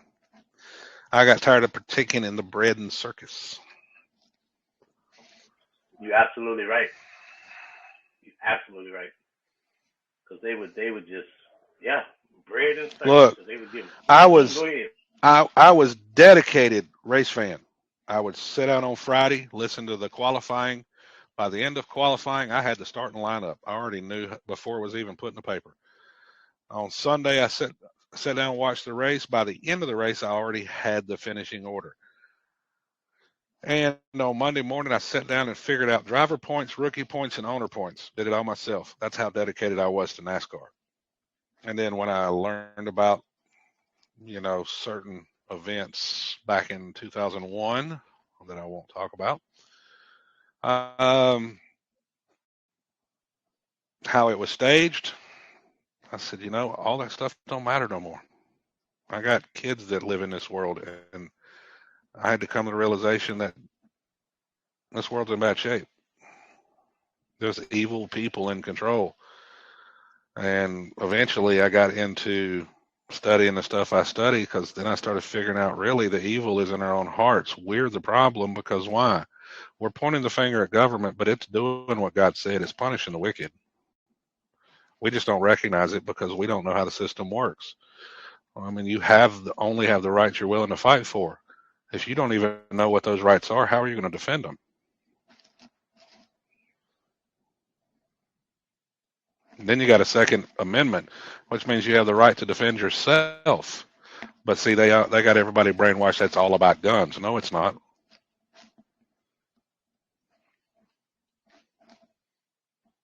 Because there's more to defending yourself than with weapons. Right. And that show what they're trying to make it out to be is a gun. And I grew up in Chicago. That was the last thing I wanted. You'd have thought I'd have been one that's eager for a gun, but I saw too many people. You want Chicago to become a great city? Give everybody a gun. All the criminals will be dead in a couple of weeks, and the rest of the society will be polite to each other. Yep. You're right. That's the Wild Wild West. Now, I didn't want a gun because I know I would have shot somebody. That's the only reason I didn't want one. Well, go back in the day in the Wild Wild West times when you could do a duel. I mean, look, do you think a man was going to disrespect another man? Heck no. Yep. Not if you're going to go out in the street. One of you is going to die. Somebody's dying today. I think sometimes we should go back to that. Yeah, because you see them cowards that come rushing in there all at the same time, selling out. Now, those are corporate places, but you got to think they tore up Chicago doing that. They did that during when Martin Luther King got killed. I mean, I saw my whole neighborhood, and I was probably 5 years old, something like that, when he got killed. And I remember them running me from, just to let you know, back Dayton. When they were running me, my sister came and got me out of school because they was tearing up Chicago. And then 10 years later, that whole neighborhood was still tore up from the riots from '68. And then when they had them riots after COVID or whatever I don't know, whatever that guy got shot or whatever, died, they did the same thing. And they had rebuilt that whole area and they tore it right back up. So I was like, wow. Mm-hmm. So I don't, it's tough. But you're right. Yeah. Outlaws should be stood up against. And I saw one thing on TV where they was coming in some place trying to rob this place, and this dude just started shooting at them, pow, pow, pow, and they ran up out of there. And they are cowards. Those guys are cowards. You run in a mob like that, you're a coward. It's crazy. I know one thing. I am definitely going to have to get me a load to go out west. I'm going to have to go to Nebraska. Yeah. Mm-hmm. I got people in Nebraska and Iowa now. That's where you can get some things, No, I want to go out there and meet this woman named Elise, this 88-year-old woman. I want to go meet her. For what purpose? And I am 88 and the only resident of America's tiniest town. I can grant my bar a liquor license because I am also the mayor. What town is this you talking about? She is the mayor of Monowi, Monowi. That's Indian country. She's got her house is the mayor's office, the bar, everything. They had a little town like that here in Texas called Mustang, and I think it was the guy that owned the Mavericks bought it. It was just like that. It was a true one-horse town. I think the only thing it had in it was strip club.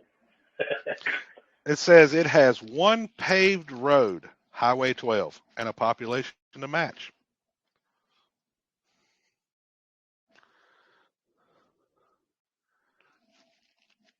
But you trying to take up residency? No. See, I've been saying for a long time this is absolutely possible. That where does your rights lie? It lies in your community. Well, what do you see? This is where Anna von Reitz and David Straight and these idiots got it wrong. They think you have to rebuild the government because the republic was dissolved. No, the republic is still there. That is not where your rights are at. Your rights are in your community. So what do? You rebuild your communities.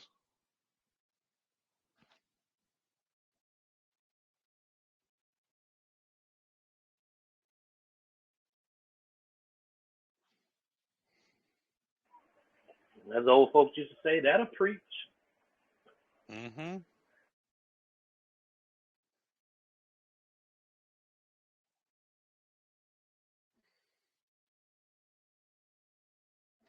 See, Elise explained that Manoa is an incorporated town, meaning that she pays her own bills, cleans the town streets, and more.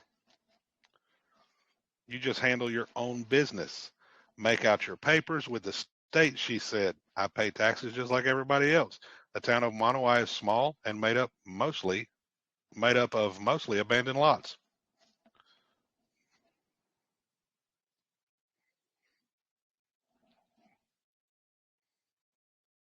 She created her own town, which means her own government. That's the true Second Amendment.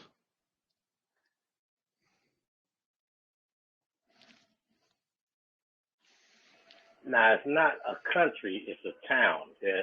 It's a Right? There's a town, difference. and it's a town within the state. Every single state has laws on the book on how to create your own community, your own TWPs. They used to call those townships back in the day. Yeah, you're right. If the people come together in a community, which I've seen it done, you can create your own town. And where's your rights at? If you are making certain things in your town and that's the only place you're doing the business, does it ever enter into commerce? And if it doesn't enter into commerce, what happens? Doesn't get regulated. But they trying to jump on them Amish people for some reason because they've been selling their wares out, because people are coming to buy their products. Yeah, yeah. And so they're trying to, Well, delve the into reason the other side.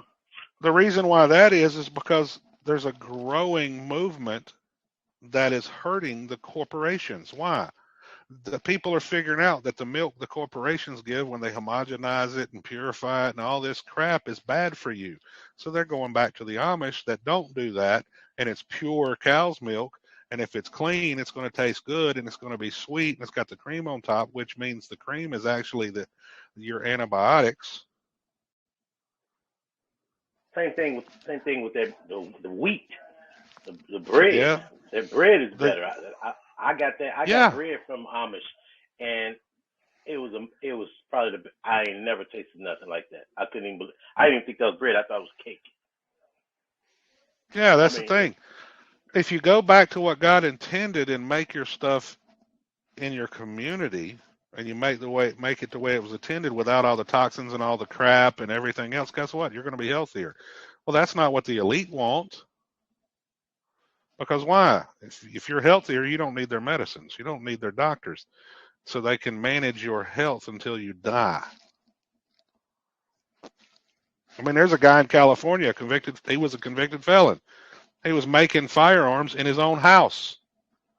And the state of California arrested him for possession of a firearm by a felon, right? He ended up fighting that court case, and he proved to the federal government that they never entered into commerce. This is my private property. And that case, you can't even find it on Westlaw. I know where it's at. So if I could find it again, I want to go purchase it once I got the money. I want to go download the whole file. But they made California give him his stuff back.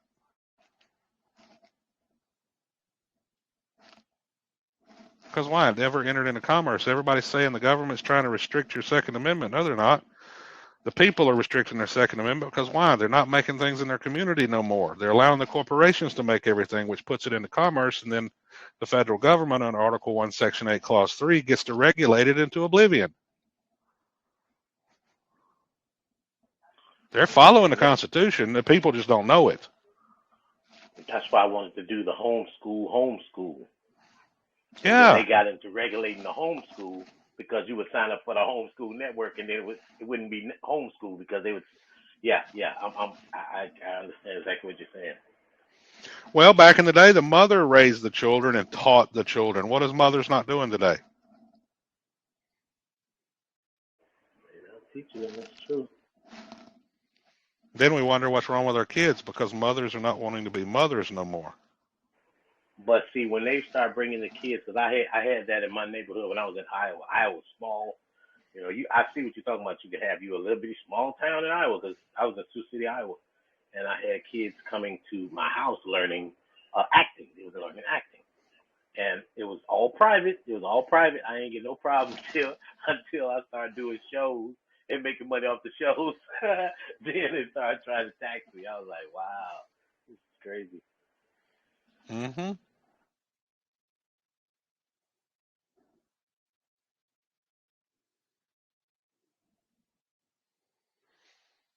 See, that's why I tell people the government, don't point the finger at them, point the finger at yourself, because as soon as you do and you start figuring out the rules, everything starts making sense. You're like, holy crap, I can do this. They have to make it simple. I've proven that over and over. They have to make it simple. They have to tell you everything.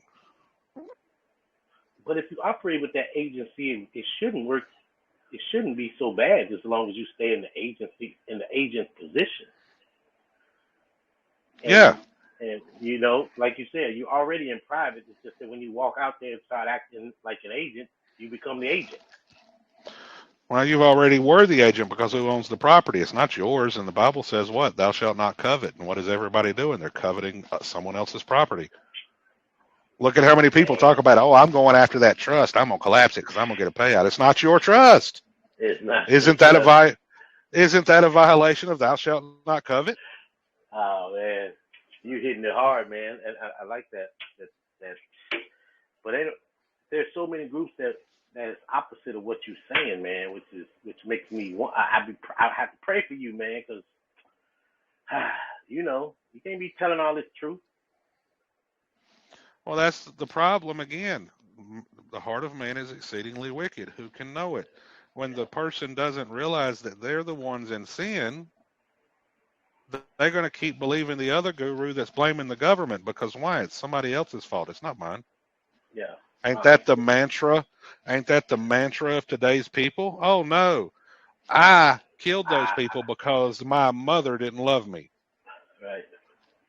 And what was Adam's first thing? It was that woman you gave me. Blame. Yeah, it goes all the way back to the garden. It's It goes always all the way somebody back. else's fault. See, hey, I know what you're doing. Oh man, see, if you wouldn't have gave me that woman, see. And then the woman said, no, it was the Satan that tricked me. And Satan like, hey man, I just gave her opportunity. It's funny. And the reason it makes all sense is when you relate everything to the principles in the Bible, you can't dispute it, because why? Then the laws actually make sense. They really do, man. They really do. But that blame game, man, is that hurts. That hurts. If you telling the truth. Because the first thing you do is, like, man, that government, man, see what they did to me. It's funny. It's that woman you gave me. It's that woman. See, I would have been good, Lord. I would have been good. I was following everything you said, but as soon as you gave me that woman, see what you did? Now, what you got that? What that woman at again? Hey, and go back to Samson and Delilah. No offense, ladies. Y'all will always get us men in trouble. Every day. Every day. And we just gullible. I love my wife. I do. I don't know what I'd do without her. And we will always get on their nerves. Every day. Every day.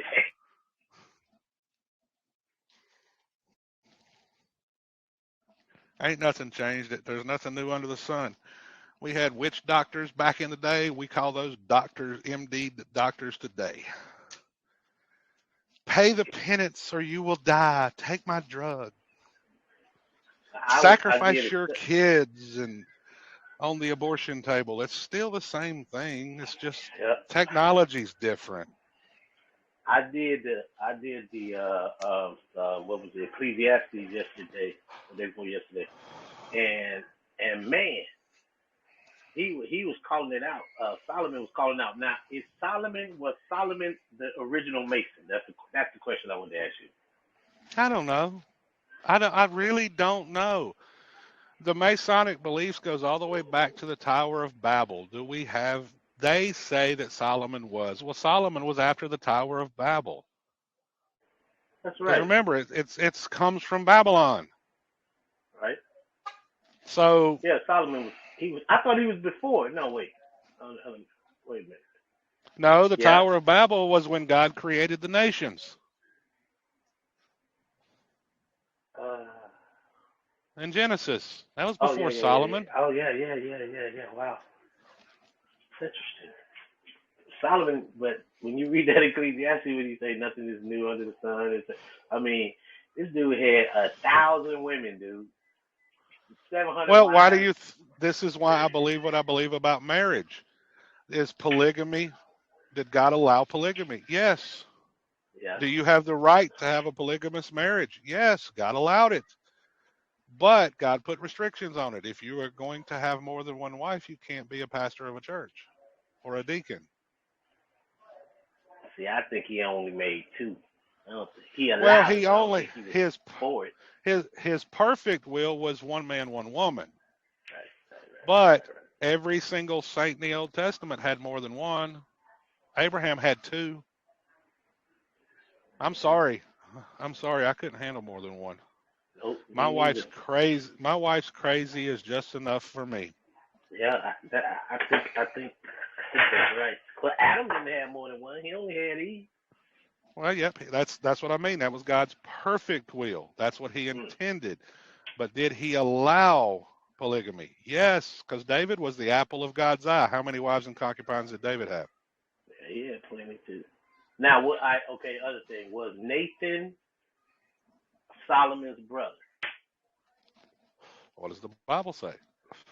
It said so, but I can't put that together because I was thinking how was Nathan coming to his dad saying you are the one, and then I don't know, maybe he was one of those I don't know, he was one of his concubines' sons, but it did say in Ecclesiastes that it was that, and I'm just checking with you because that was the first time I saw that, and I'm thinking that was I don't know.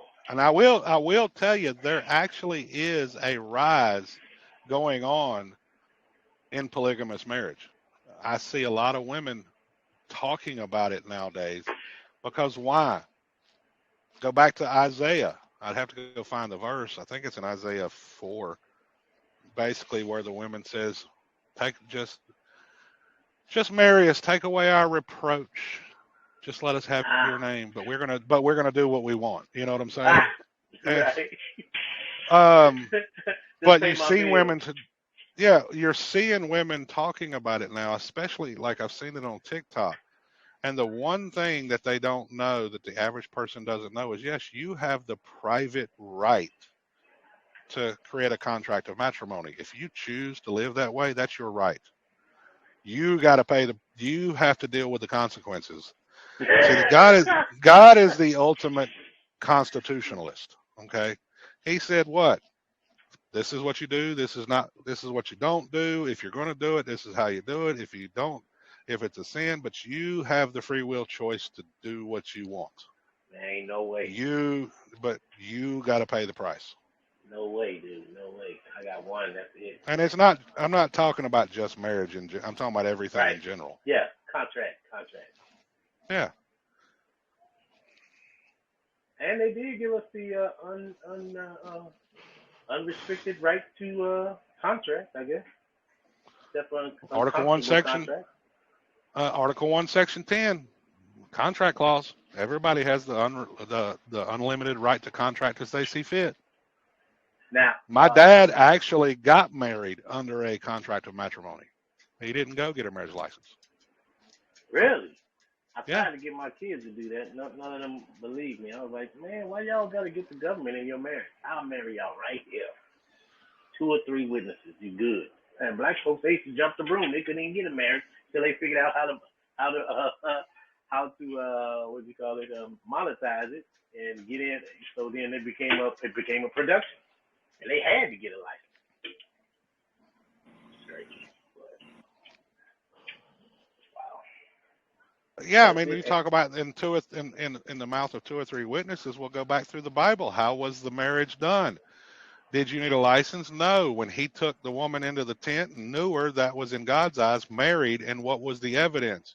When they consummated the relationship, what would they do? They would take the sheets to the father and say, "See, she was a virgin," Right.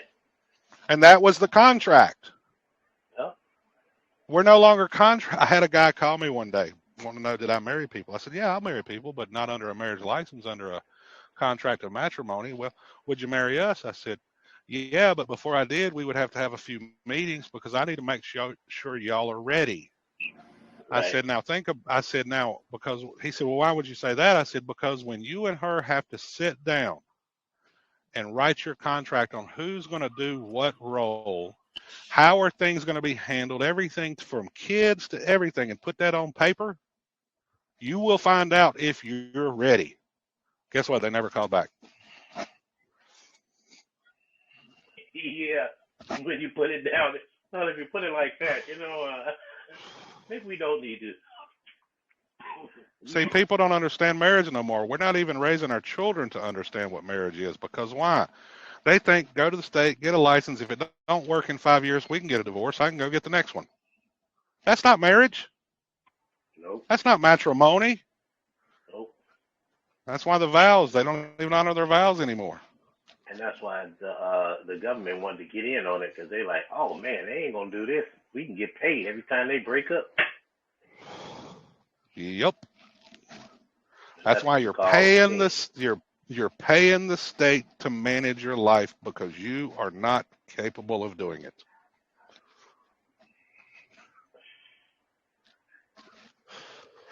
You think you are, you say you are. Well, if you are, your actions would prove it.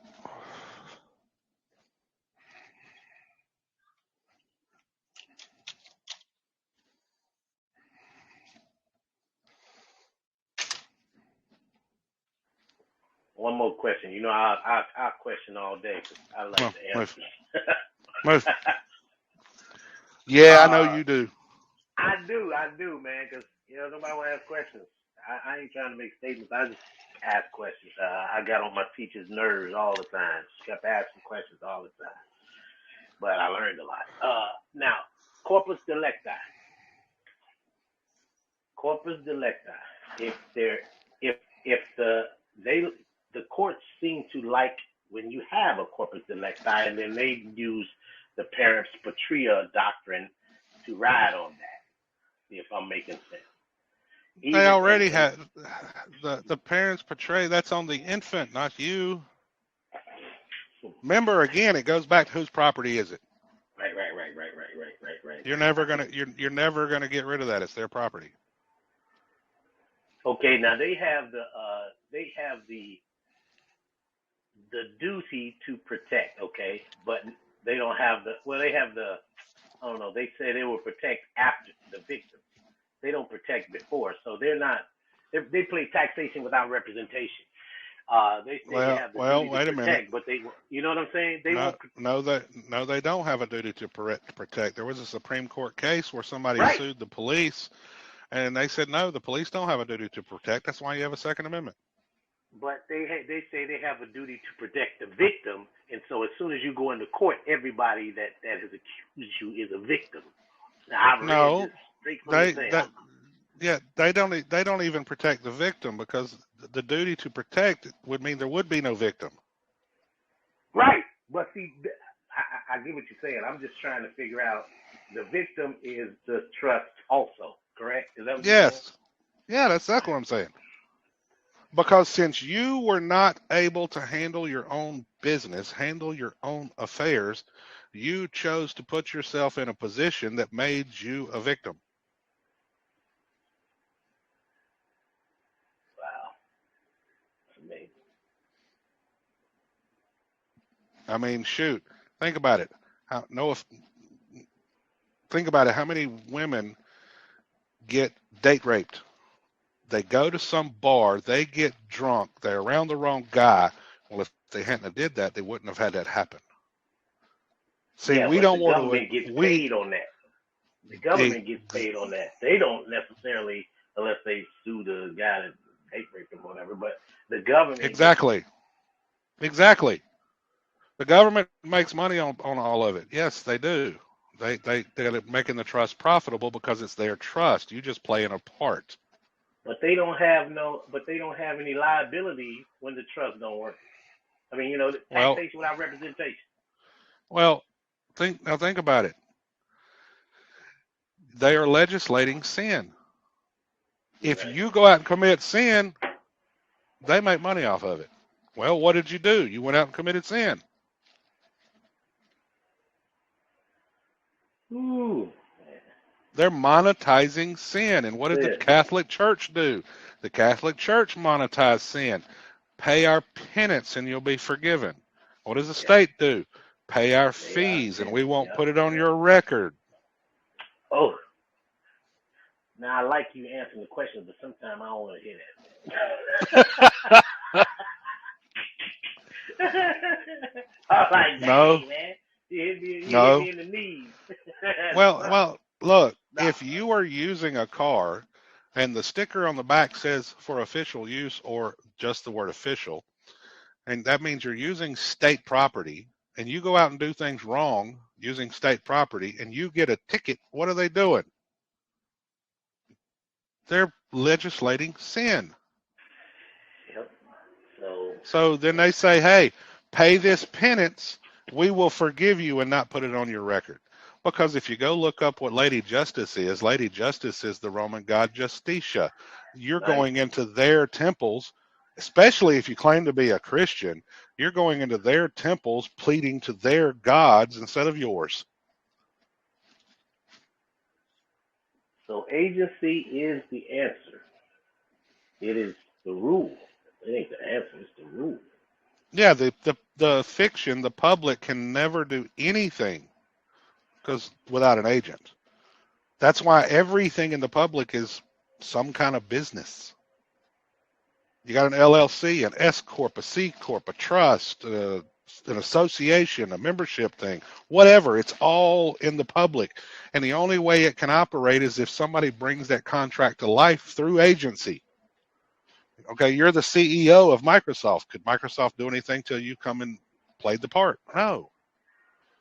The state of North Carolina could not play the part until those men stepped into those roles, which means they are agents. That's why I'm trying to keep this in layman's terms. So, I mean, if you write if you write up a corporation, you say you're going to start an LLC. Is that paper going to do anything until you fill the office of the CEO?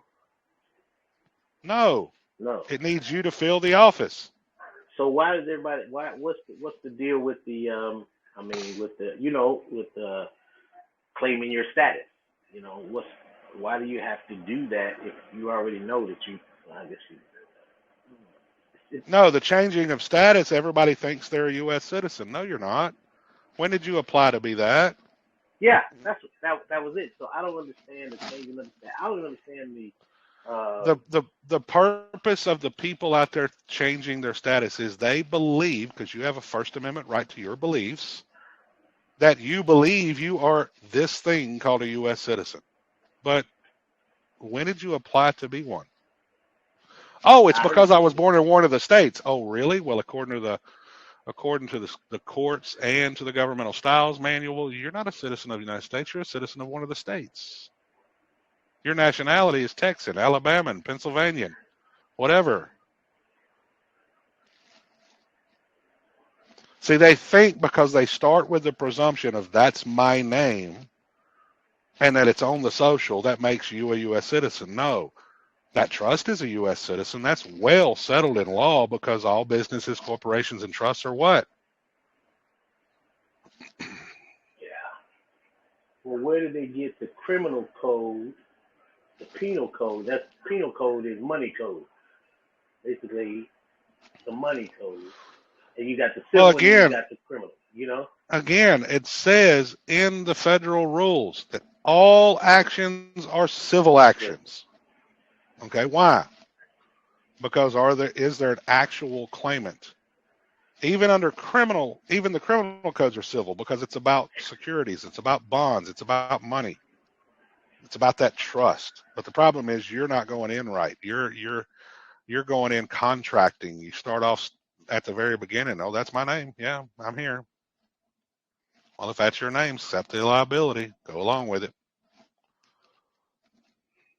So the equity door is the rewind door. That's what I'm understanding. No, equity is only part of it. I just did a class yesterday. In the class yesterday, it says equity is on one side, but the remedy is on the at-law side. Yeah, In other words, the plaintiff comes in under equity, but the remedy is under law. I thought the defender had the best position in equity. The defender never has the best position. Go look at war. Does a defender have the best position or the offensive? Well, football defense wins championships, so Well, it can, but not always. Yeah, I mean, the offense definitely has to score for y'all to win. You're right about that. If the offensive never scores, how does the defense? How do they ever win? True. I missed your class yesterday. We're finishing up, so I'll be. You got all these tapes, right? So I'll be able to do mine. Yeah, they're all. Go into Google Drive. They're all there. All right. Cool. And anyway, when they bring the case forward, it's not about you. It's about that trust. They're putting a lien against the trust. They just need you to play the part. So is that a defense of is the best position? No, it's their case. They're already in the offensive position. It's their case. You never created your case. That's why the counterclaim is so powerful. You bring up a counterclaim in freaking court, and the judge will lose their mind. Yeah, they never like that, and I wasn't quick enough to do it. I found out about the counterclaim after, and by then I was man, they was stuffing an apple in my mouth. It roasted me. I was like, ah. Come here, little piggy. Hold this apple. Come here, little piggy. Right. We're gonna have some bacon. They fried me up, sizzled everything, man. I was wow. Now you watch. I think it's Alfonsi. Fucking stand that guy. He's such a jerk, man. He is a jerk. That's why I don't like him. He is such and I ain't talking about him. That's just his. He likes being a jerk. I really do. But I think he sits in the corner and beats off to it. I really do. I mean, he is something else, and he likes to play in court. He likes the game. Now, I think he likes that game. I won't knock Alfonso because he is smart. Don't get me wrong. Right. Yes. But I was in his group, and I got tired of him attacking people all the time over the birth certificate stuff. Yeah. I finally just said, okay, Alfonso. I said, I'll debate you. I said, and I bet you I'll win. And I said, because I can prove everything I say. And I said, so if you're up for a debate, let me know. You know what his answer was? He blocked me and removed me. No way. Oh, the yes way. He wouldn't even respond. No, come on. He pushes the jurisdictionary, which is a very good program. I mean, if you're in that court, I highly recommend that program to people. That's a great program. I mean, you can actually get stuff on the record. It shows you how to go through the court, and get your stuff on the record, which is one of the very first things he goes over in that class is the claim, the counterclaim, and the cross claim. Yep, yeah. And when you said that, because I revisited that. It was in the beginning. I was doing use of L's. I was doing that. I had the water hose. 2 fire hoses, one in each ear, you know what I'm saying? So I couldn't get nothing right. but I was thinking of jurisdictionary and then use of L. That's too much at the same time. Most people come into this new, they go into 50 different groups taking in a flood of information and they can't never sort it out because they're new at it. And that is a problem. Yeah. And especially you under the gun, you got caught in 3 days, you know what I'm saying? Typically I hate it when people come to me and I got court next week. Can you help me? I have to tell them the bad news. I said, It's honestly, over. I don't think I can, but let me hear what you Unless got. you can get a continuance with the judge Yeah, ain't gonna let you have. get a continuance for a month out. If you can get that continuance, then yeah, I can probably help you. But Yeah. not when it's that close, because I was talking to Rob Ryder one day, Oh, and you Rob talked to Ryder, him? Yeah, Nice. I talked to some of the best people. I won't lie. Yeah. I will say that Rob Ryder, he said something to me one day, and I was like, holy crap, that makes sense. He said, the problem is most people wait till the day of court to do anything, and by then you're too late. And what does the Bible say? Go to your adversary quickly. That's the private side. Before they drag you into court, which is the public side. So when Rob Ryder said the day of court, if you wait to handle your business the day of court, you're already late.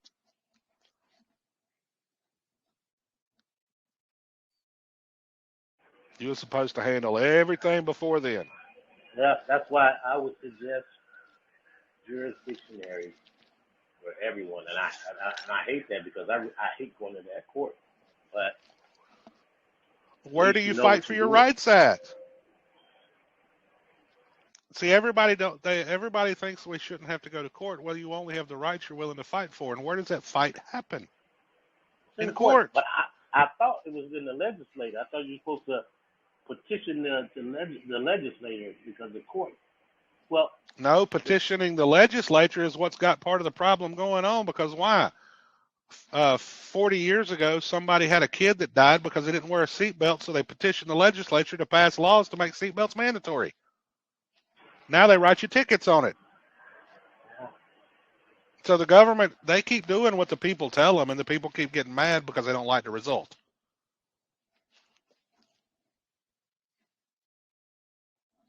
So the people keep going to government saying, hey, daddy, do this. Hey, daddy, do that. And then and he does it, and then the people get mad. Now, who was the guy that I saw this where they broke down the Constitution, and the Constitution basically said everything was under the legislature. Article 1, Section 8. So it is. So if it's all under the legislature, where's the three forms of government? Article 1, Article 2, and Article 3.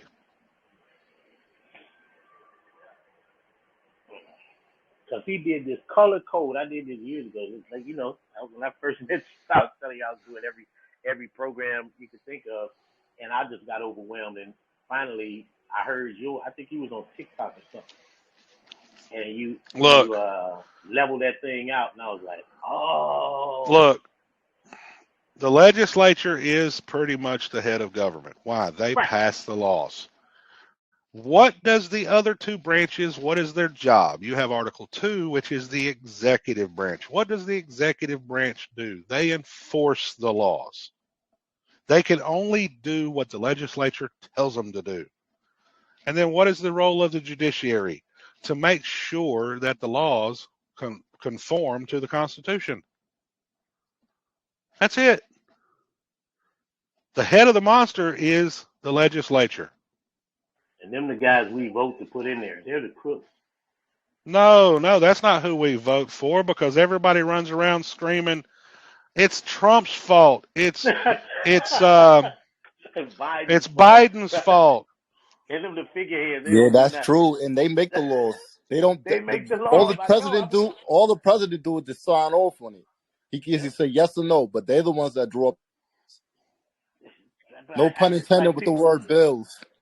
Nobody understand. It's the doggone legislators. The people that you put in office, you should be going down there and grabbing them guys. Because Biden, he's just the perfect picture of that definition of dummy. That legal definition of dummy.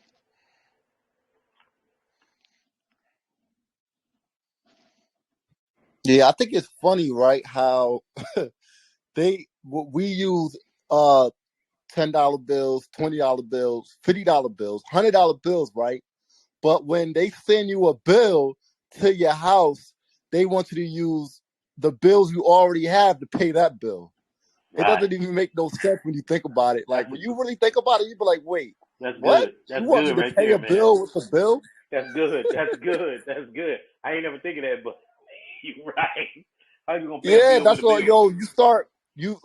I mean, in the beginning processes, like, you start seeing, at first you really just learning things. And then after a while, you start seeing at this point, once you learn all of this stuff, to go back and keep doing it, it's like they want you to operate with them on insanity. Like, no, I'm not crazy. Like, y'all crazy for making me want to do this.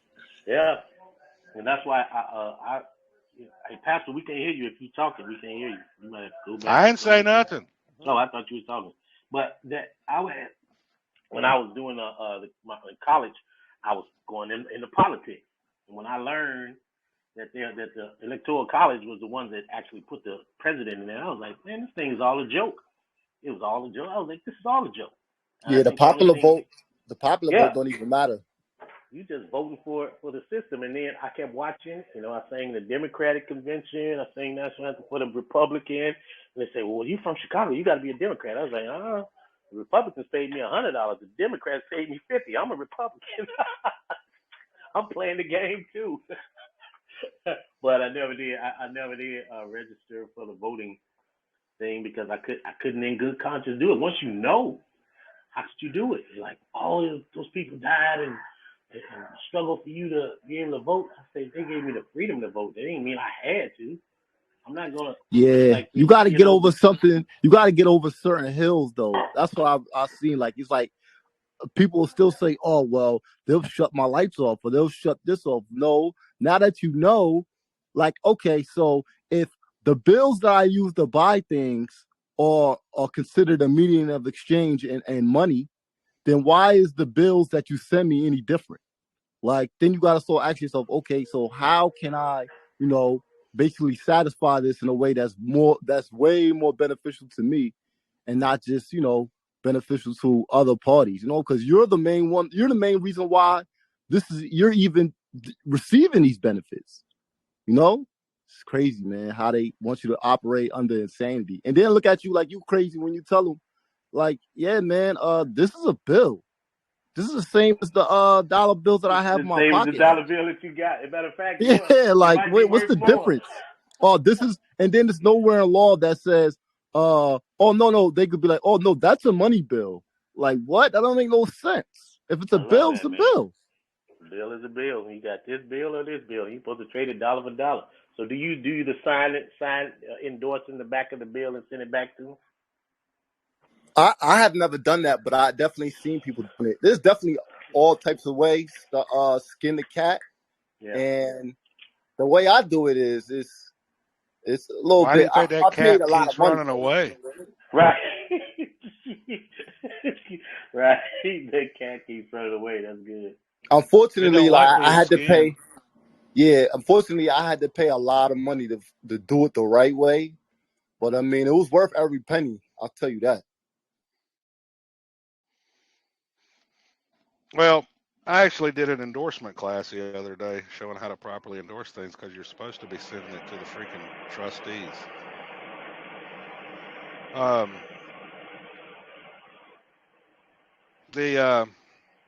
But to go back to your question, let's see here. Look at this. You asked about the legislature. Yep.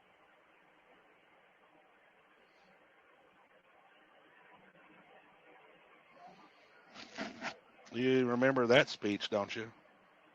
What's his name? Trafficant, right? It says, Mr. Speaker, we are here now in Chapter 11. Members of Congress are official trustees presiding over the greatest reorganization of any bankrupt entity in world history, the U.S. government. So when was the New World Order then? Come on, man. So we were the precursor to the New World Order. That was the New World Order. No, it wasn't. That was 60 years after 1933. Do you think it changed in 1993? No. Wow. That was in '63. Yeah. No, this was in 93. Didn't they kill him? Didn't they kill Trafficking after he said that? 2 weeks later. Golly.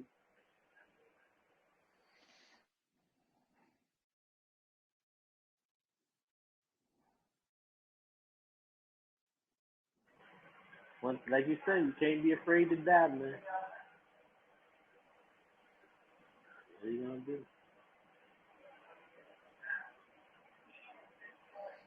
Trafficking.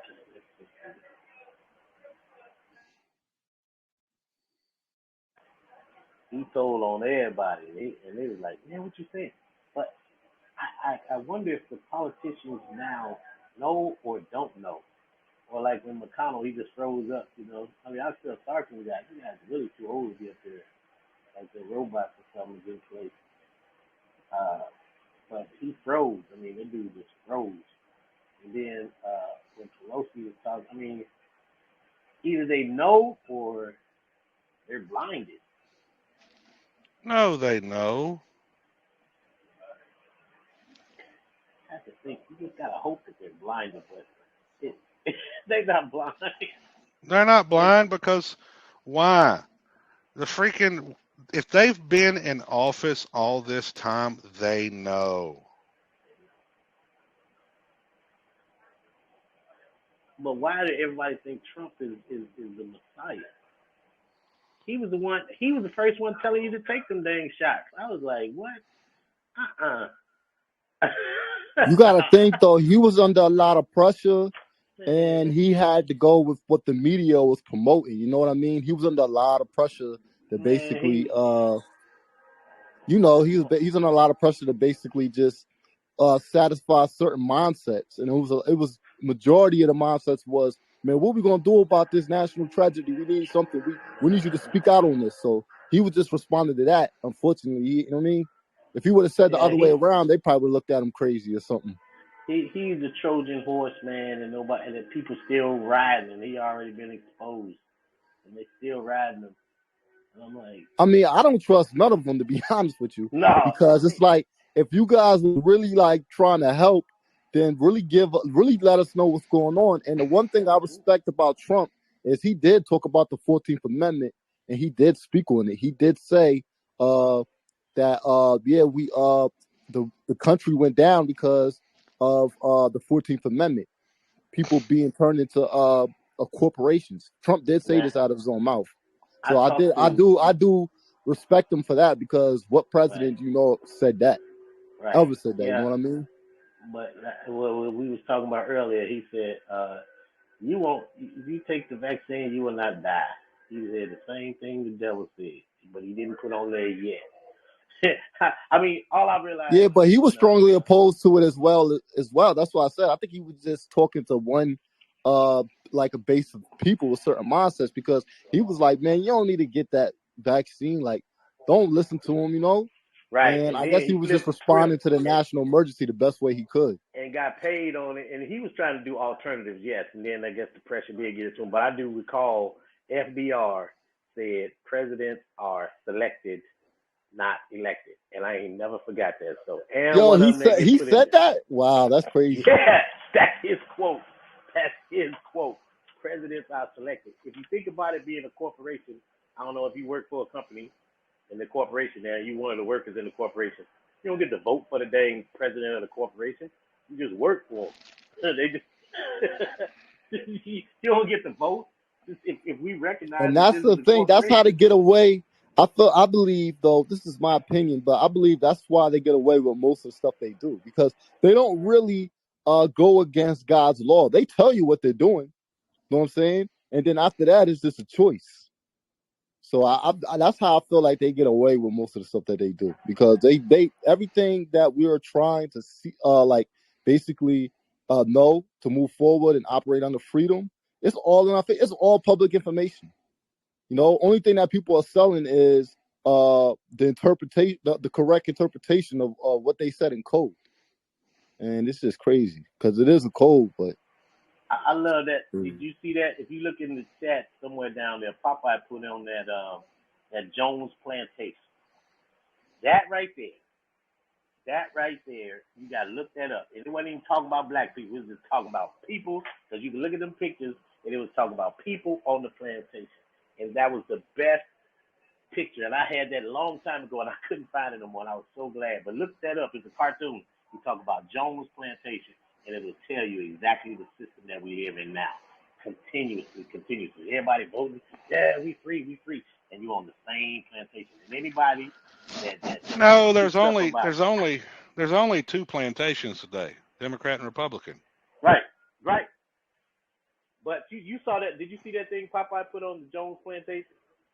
No, I didn't. Look at that, man. Look at that. It is perfect because it's the same thing. It's the exact same thing. It's probably like 5 minutes long, and it's the Jones Plantation. And I think Popeye put that up yesterday or the day before yesterday. It's in the feed, and I was just like, wow, man. He did it right. And every new president is just a new runner of the plantation, telling us the fact that it's deeper than that. Go back to Abraham Lincoln. What happened? He put the country under martial rule with the Lieber Code,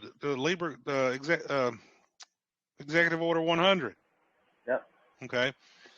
Now, the only person under international law that can remove martial rule is the president, and no president since has ever done that. Not even Trump. Wonder why. Now, Trump did try to tell people to wake people up to things. I mean, although you brought up the 14th Amendment, you know, the 14th Amendment actually was never legally ratified.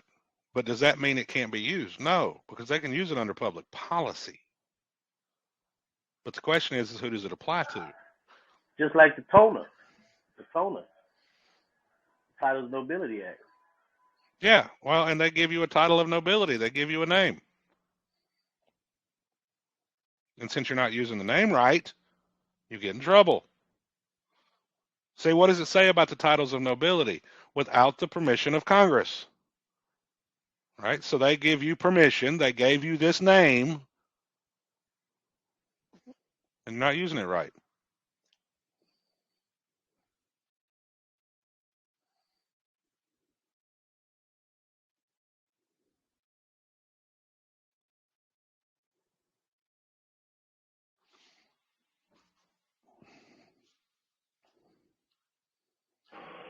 There it is. I put it in the chat. Brought it back. It wasn't Popeye, it was somebody else, but yeah, it's telltale. But yeah, I wonder how Abraham Lincoln got away with that, and then nobody else did anything. Nobody else did. I wonder why. And the legal code is still in effect now. I wish I could freaking remember it. Let's see. Maybe I sent it to my wife. I don't know. Let me look. No, that's not it. I had something I was reading the other day, and it blew my mind. They even said that some of what Lincoln did was illegal. And I was reading it to my wife. I said, that is freaking mind-blowing. So why did they kill Lincoln? Well, he couldn't remove martial rule if he was alive.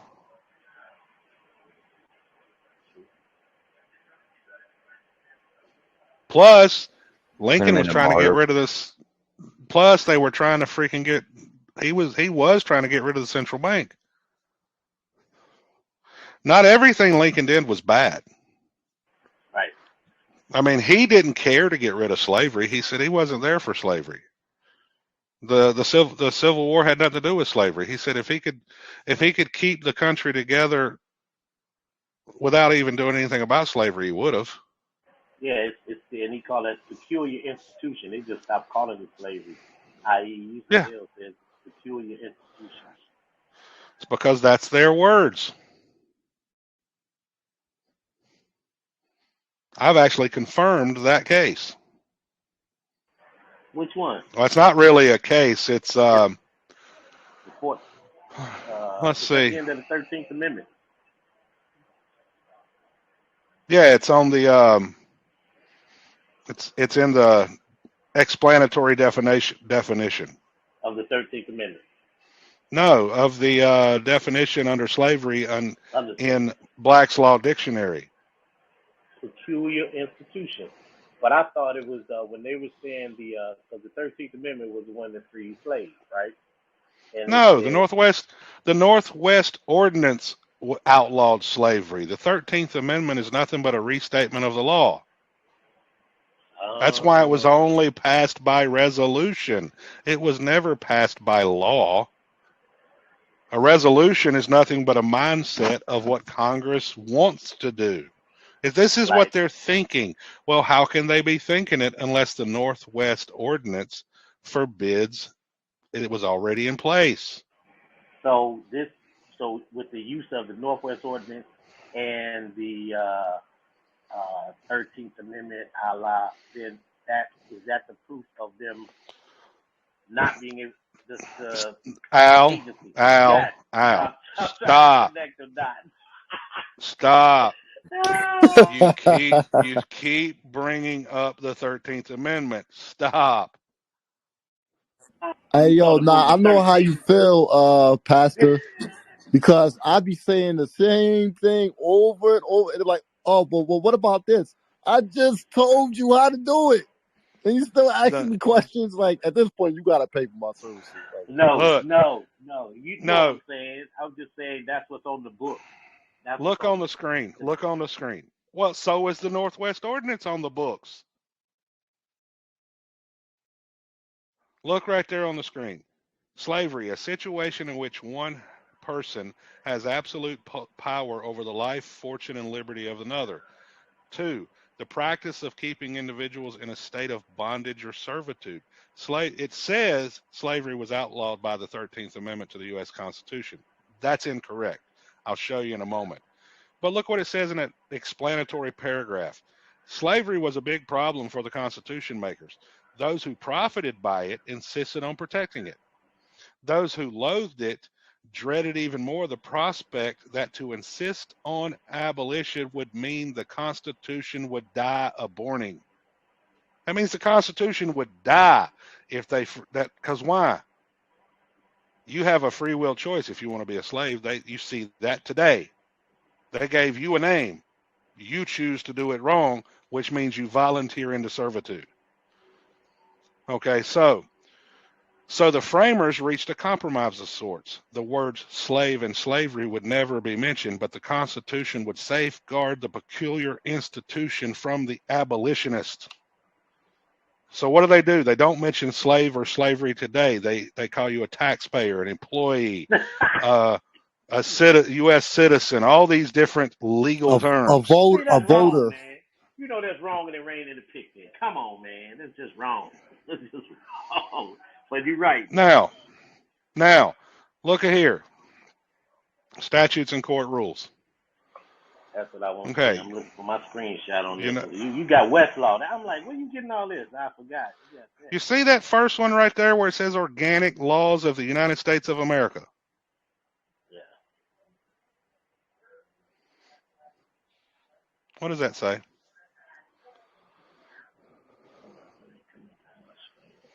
It says the Declaration of Independence, 1776, the Articles of Confederation, 1777, and the Ordinance of 1787, the Northwest Territorial Government. The Northwest Ordinance is still in effect. But why aren't they touting that? Because the average person don't know, because the average person don't care. Now, you see organic laws. Watch this.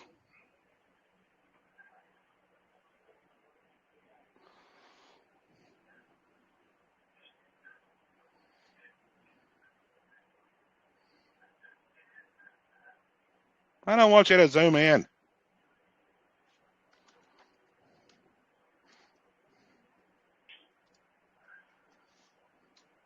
You working that West Law, man. That's some nice toys.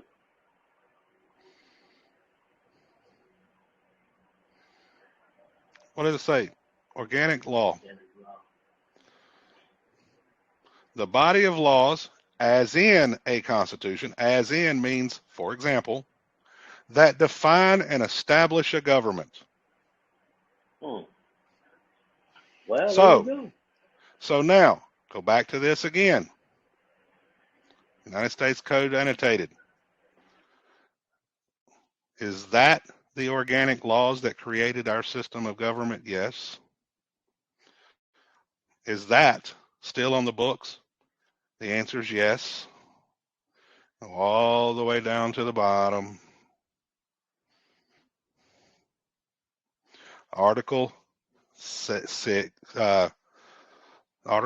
there shall be neither slavery nor involuntary servitude in the said territory otherwise than in the punishment of crimes where the party shall have been duly convicted, provided always that any person escaping from the same from whom labor or service is lawfully claimed, that's why they can make you work in prison, in any one of the original states, such fugitive may be lawfully reclaimed and conveyed to the person claiming his or her labor or service as aforesaid. That was 1787. Slavery's always been illegal. They can't force it. So but they can let you volunteer. They can let you volunteer. Is that part of the Reconstruction Act? No, 1787, that was the foundation of the country. The Constitution came out 2 years later in 1789.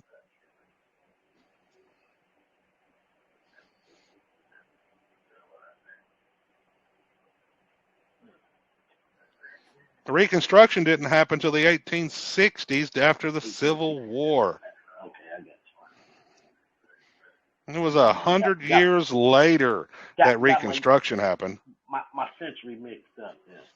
But wow, I mean, I have a copy of the Northwest Order, but I couldn't make the correlation of the two. I was riding on the 13th. Everybody rides on the 13th, but the courts don't honor the 13th because why? It's public policy. They don't have to follow public policy. You just hit a nail there, boy. So have you recanted? I mean, you just operate an agency. I keep going back to rescinded driver's license, rescind this, rescind that, or just operate in agency. You ain't never got this because you ain't gonna rescind it anyway. Why would I give up? Right. Why would I rescind? Why would I resign as agent and give up any of those non-liabilities? I mean, why would I do that? That's good, man. We'll be sending you for the. I didn't know it was this weekend you was doing that class. I did know, but I didn't know. Yeah, that was yesterday. Look right there. Which case? That's a 2018 case. See, Beerworth also asserts on appeal that the vexatious litigant statute is not in harmony with the 4 organic laws of the United States, namely the Declaration of Independence, Articles of Confederation, Northwest Ordinance, and the Constitution of the United States of America, and that the statute is not in harmony with the Texas Bill of Rights. We construe this as a challenge to the constitutionality of the vexatious litigant statute. Whoa. So the way he worded it, he said, look, the statute is not in harmony. So what did he do? A constitutional challenge. Now, let's go back. So they don't want people, the vexatious litigants. No. That's done. That's not what it's saying. I'm just showing it is still in effect. It's called the Northwest Ordinance. Yeah. Or the Ordinance of 1787. That's the one that comes up more than not. Right. Okay. You got 3 cases. Since the adoption of the Ordinance of 1787, the right of inheritance in Indiana has been determinedly, let's see, you got this. Utilizing the language of the Ordinance of 1787, the 13th Amendment declares that neither, let's see, let's go to that. Utilizing the language of the Ordinance of 1787, the 13th Amendment declares that neither slavery nor involuntary servitude shall exist. This amendment was adopted with reference to conditions existing since the foundation of our government, and the term involuntary servitude was intended to cover those forms of compulsory labor akin to African slavery, which in practical operation would tend to produce like undesirable results. It introduced no novel doctrine. That means novel means new. Nothing new. Nothing new under the sun with respect to services always treated as exceptional, and certainly was not intended to interdict enforcement of those duties which individuals owe to the state, such as services in the army, militia, on the jury, etc.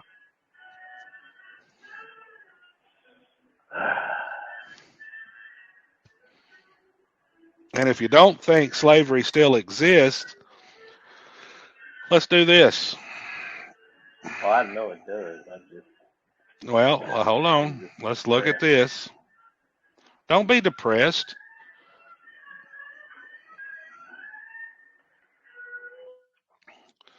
Let's see.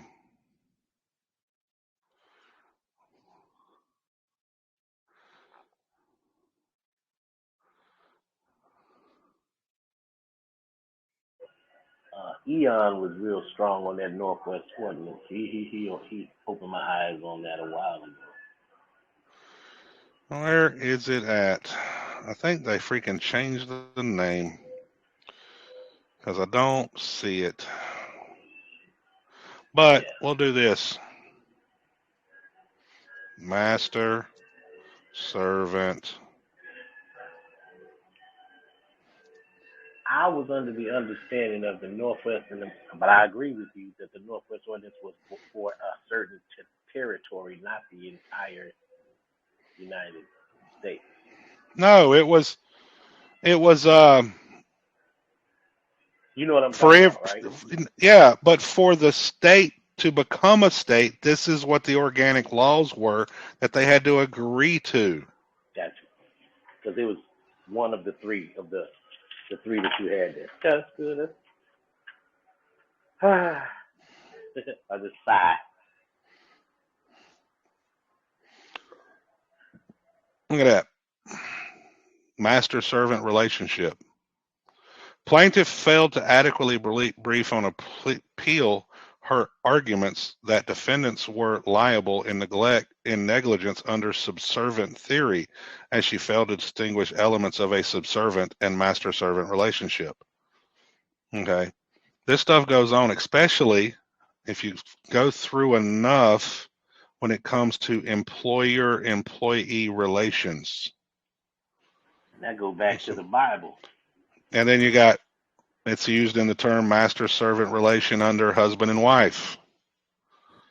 Hey, Pastor, permitting. Real quick. What? You know who you remind me of? You remind me of the guy Eon, but way less annoying. He does the annoying stuff on purpose. I think he does, videos. bro. I don't think he's really like that. I think he does that on purpose. But I manage it though.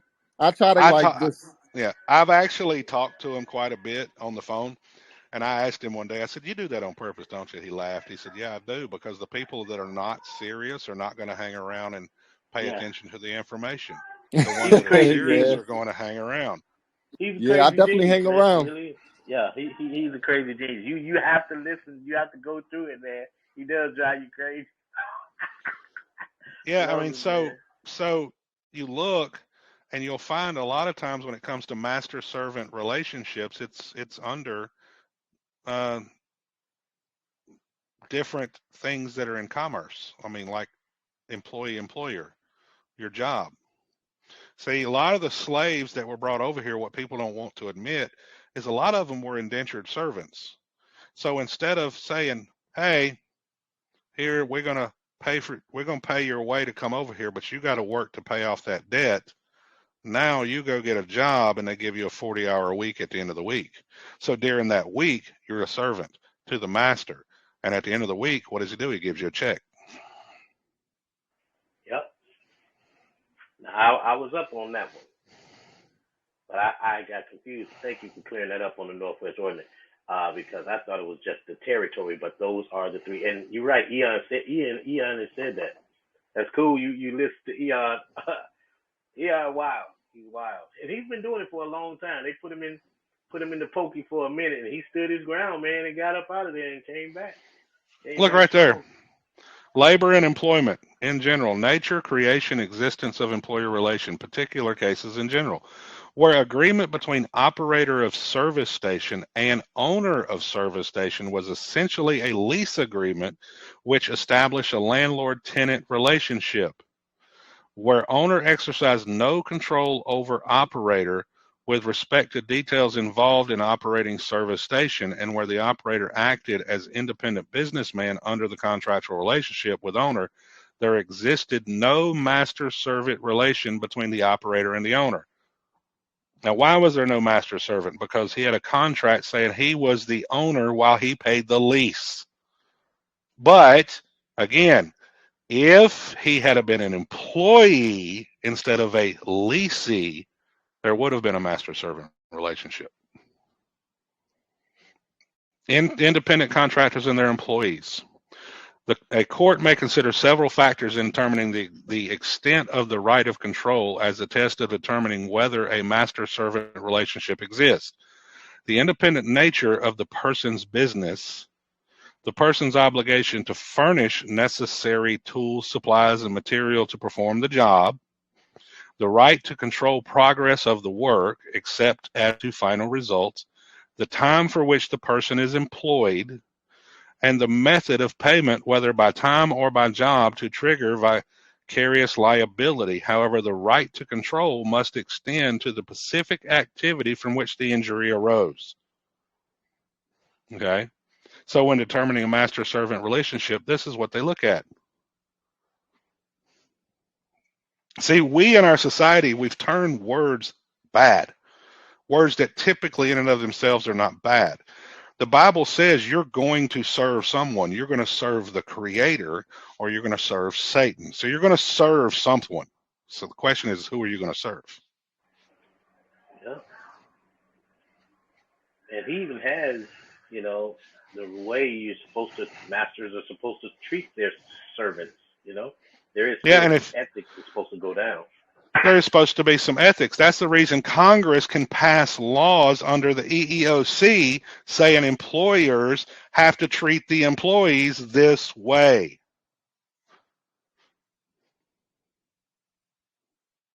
Because under Article 1, Section 10, you have the right to contract your labor and be a servant to that master in the hours and for the wages you deem.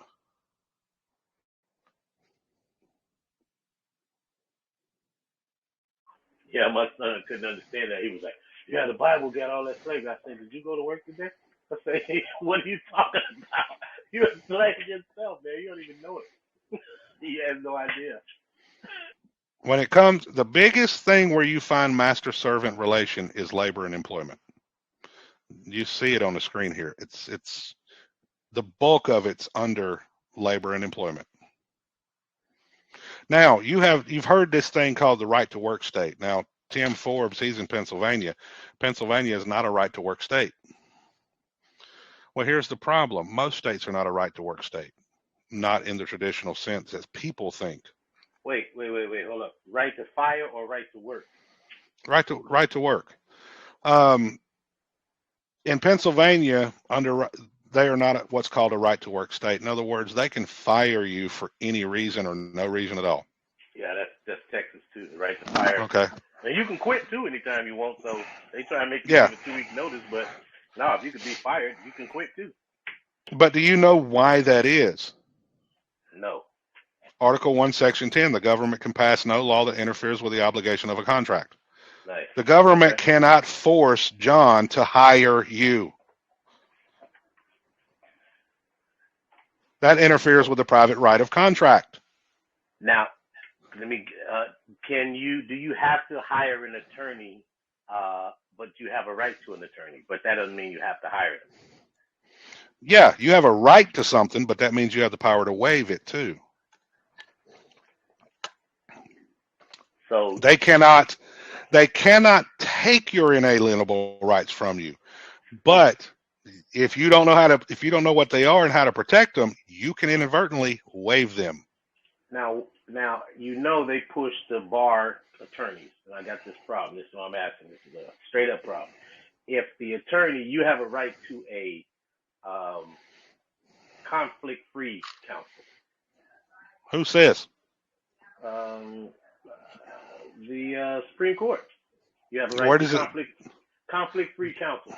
does it say that? Let's see. Yeah. Conflict-free counsel, because if the counsel has a conflict of interest, that goes against the adversarial the whole game. If he's working for the other side, which we know he is, they have to. That's why they have the appearance. Even the judge has to have the appearance. It's not that he has to be straight up good. He has to have the appearance of it, and that also supposed to flow. You're supposed to have, and I think that was with immigration. It was an immigration thing. That was the case that I saw. Look right there. Look right there. It look right there. Ex parte presine. Just in the snippet, it says, and had affirmatively waived his right to conflict-free counsel. So you can waive a right if you don't know what they are and how to protect them. But you have to waive it. It's something that's you're supposed to have. I mean, they say the privilege of attorney-client privilege is a privilege, but the right to conflict-free unless you waive it. So I need that case just to read it, because you be busting my bubbles over here. Because if the lawyer, even though we know corpus juris secundum 7, blah blah blah, that they have the duty to the court, but they still have a fiduciary duty to be honest to that client or to that ward. Unless they don't. I don't know. Your rights be damned. The first job of an attorney is to the court. The second is to the public, and third to the client. If an argument arises amongst the three, he has to yield to the former. That's why I tell people the client's rights be damned. You're last on the list. So conflict-free has no standing. I'm not going to say it don't have any standing. You got to know how to defend it and argue it right, because honestly, I do believe a court-appointed attorney is paid by the state. The judge is paid by the state. The DA is paid by the state. The only one not getting paid is you. I said that before. I was like, wait a minute. So the deck is stacked against you pretty much, unless you know how to. So, hey, Your Honor, I will be more than happy to come perform in this play called Court, but my fee is. That's what John Eric Roca does down in Texas, and every time he's done that, they send him a letter back and said, "We don't need your services. Have a wonderful day." I gotta reach him, because I've tried to talk to him a couple of times. He went hiding on Facebook a while ago, and then he came back, and then what's his name? The Tower of Law. You know who the Tower of Law is. I can't remember his name. The Texas guy. They were running together, and he said similar to what you just said too. Eddie Craig. Eddie Craig, there you go. He said something similar to what you were saying right there. And Eddie was pretty good too. He, they keep changing the laws on Eddie. He kind of reminds me of Baglio or whatever his name is. They kind of bite your head off if you say anything.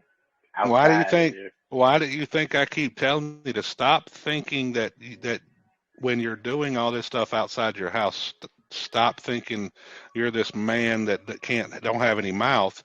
Start thinking as a business.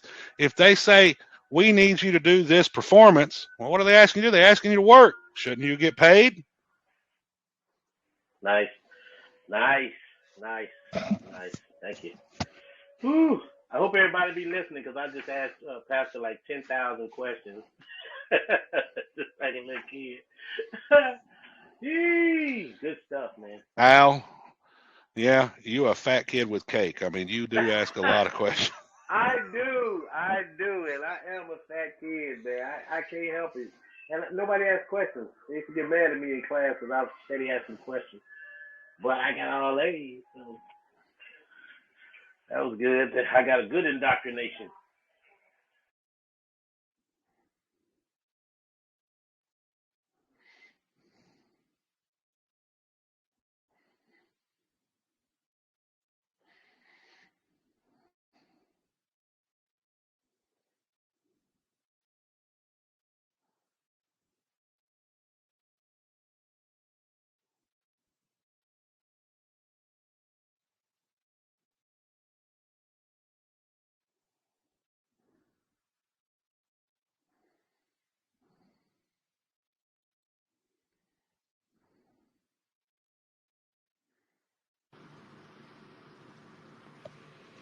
Can I ask a question?